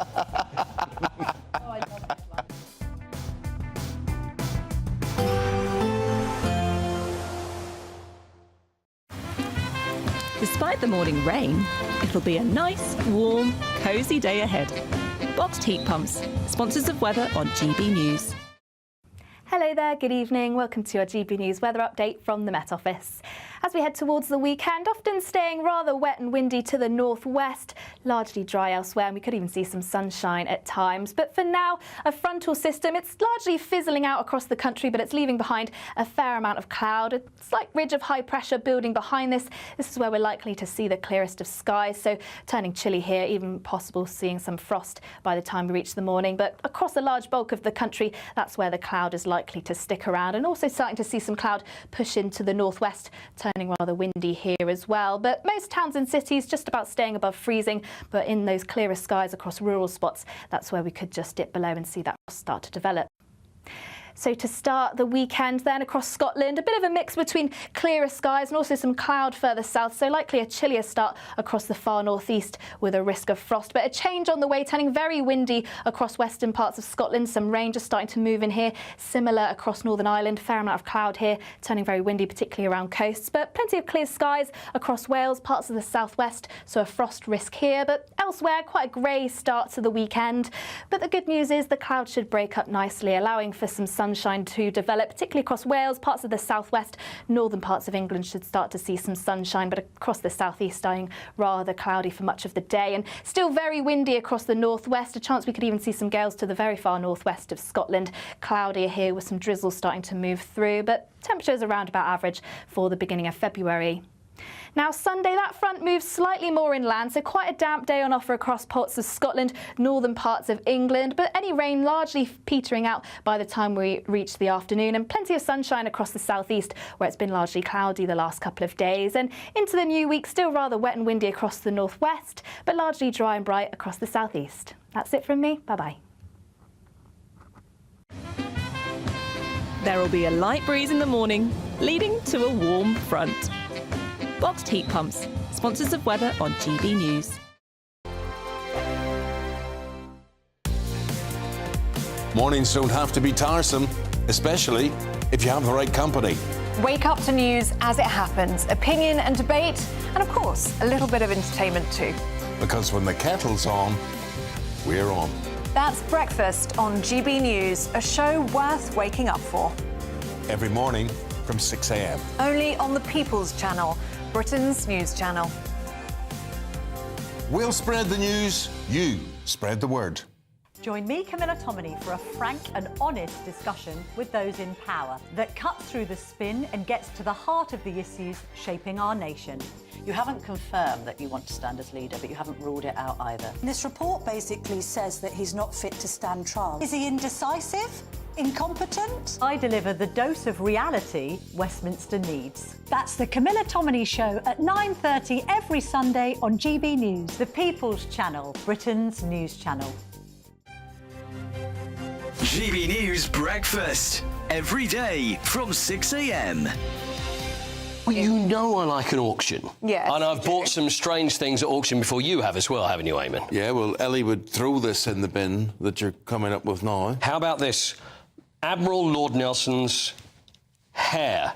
No. Cut. I mean, is this a bit spooky? Cut as he lay dying during the Battle of Trafalgar, so someone's gone, oh, we'll just have a little bit of that there.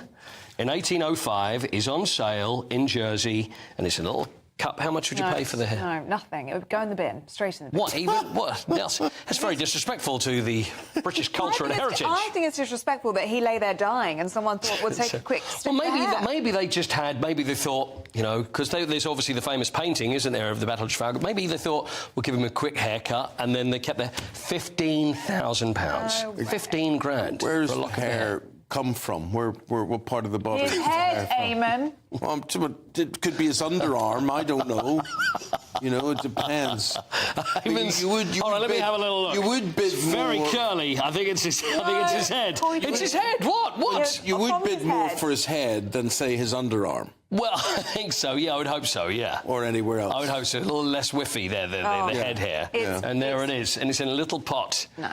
And the only way you can probably find out is if you DNA test it, I guess. It's definitely his. Whoever pays for that is bonkers. Well, that's creepy. I was seriously tempted to make a bid for a toupee. Not for me, but as worn by John Wayne. John Wayne's wig? Yeah. Oh, wow. Why? Well, why I didn't get it was my wife said to me, that is not coming into the... Well, she's right. She was She's right. GB News, the People's Channel. Hi, I'm Michelle Dewberry, and my show is your opportunity to cut through all the noise and dive in headfirst to some robust debates. Ideas clash. Situation, isn't it? Because the failure is you're deliberately avoiding my point. Nothing's held back, And if you think this is the end of it, wait for more. and we do not shy away from the difficult stuff. Sometimes I want to shake people and say, if only you understood.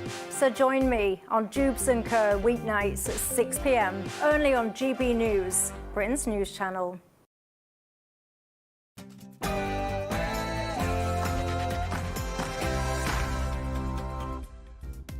Hello, it's 11 o'clock, which means it's time for tomorrow's newspapers tonight. Join us over the next hour to find out who Prince Andrew wanted to keep in close touch with, what Keir Starmer is planning to spend an extra £100 million on, and where you can go to see a truly offensive rock concert. I'm Christys, and tonight I'm joined by Ben Adams and Nick Dixon to take you through Saturday's top stories. This is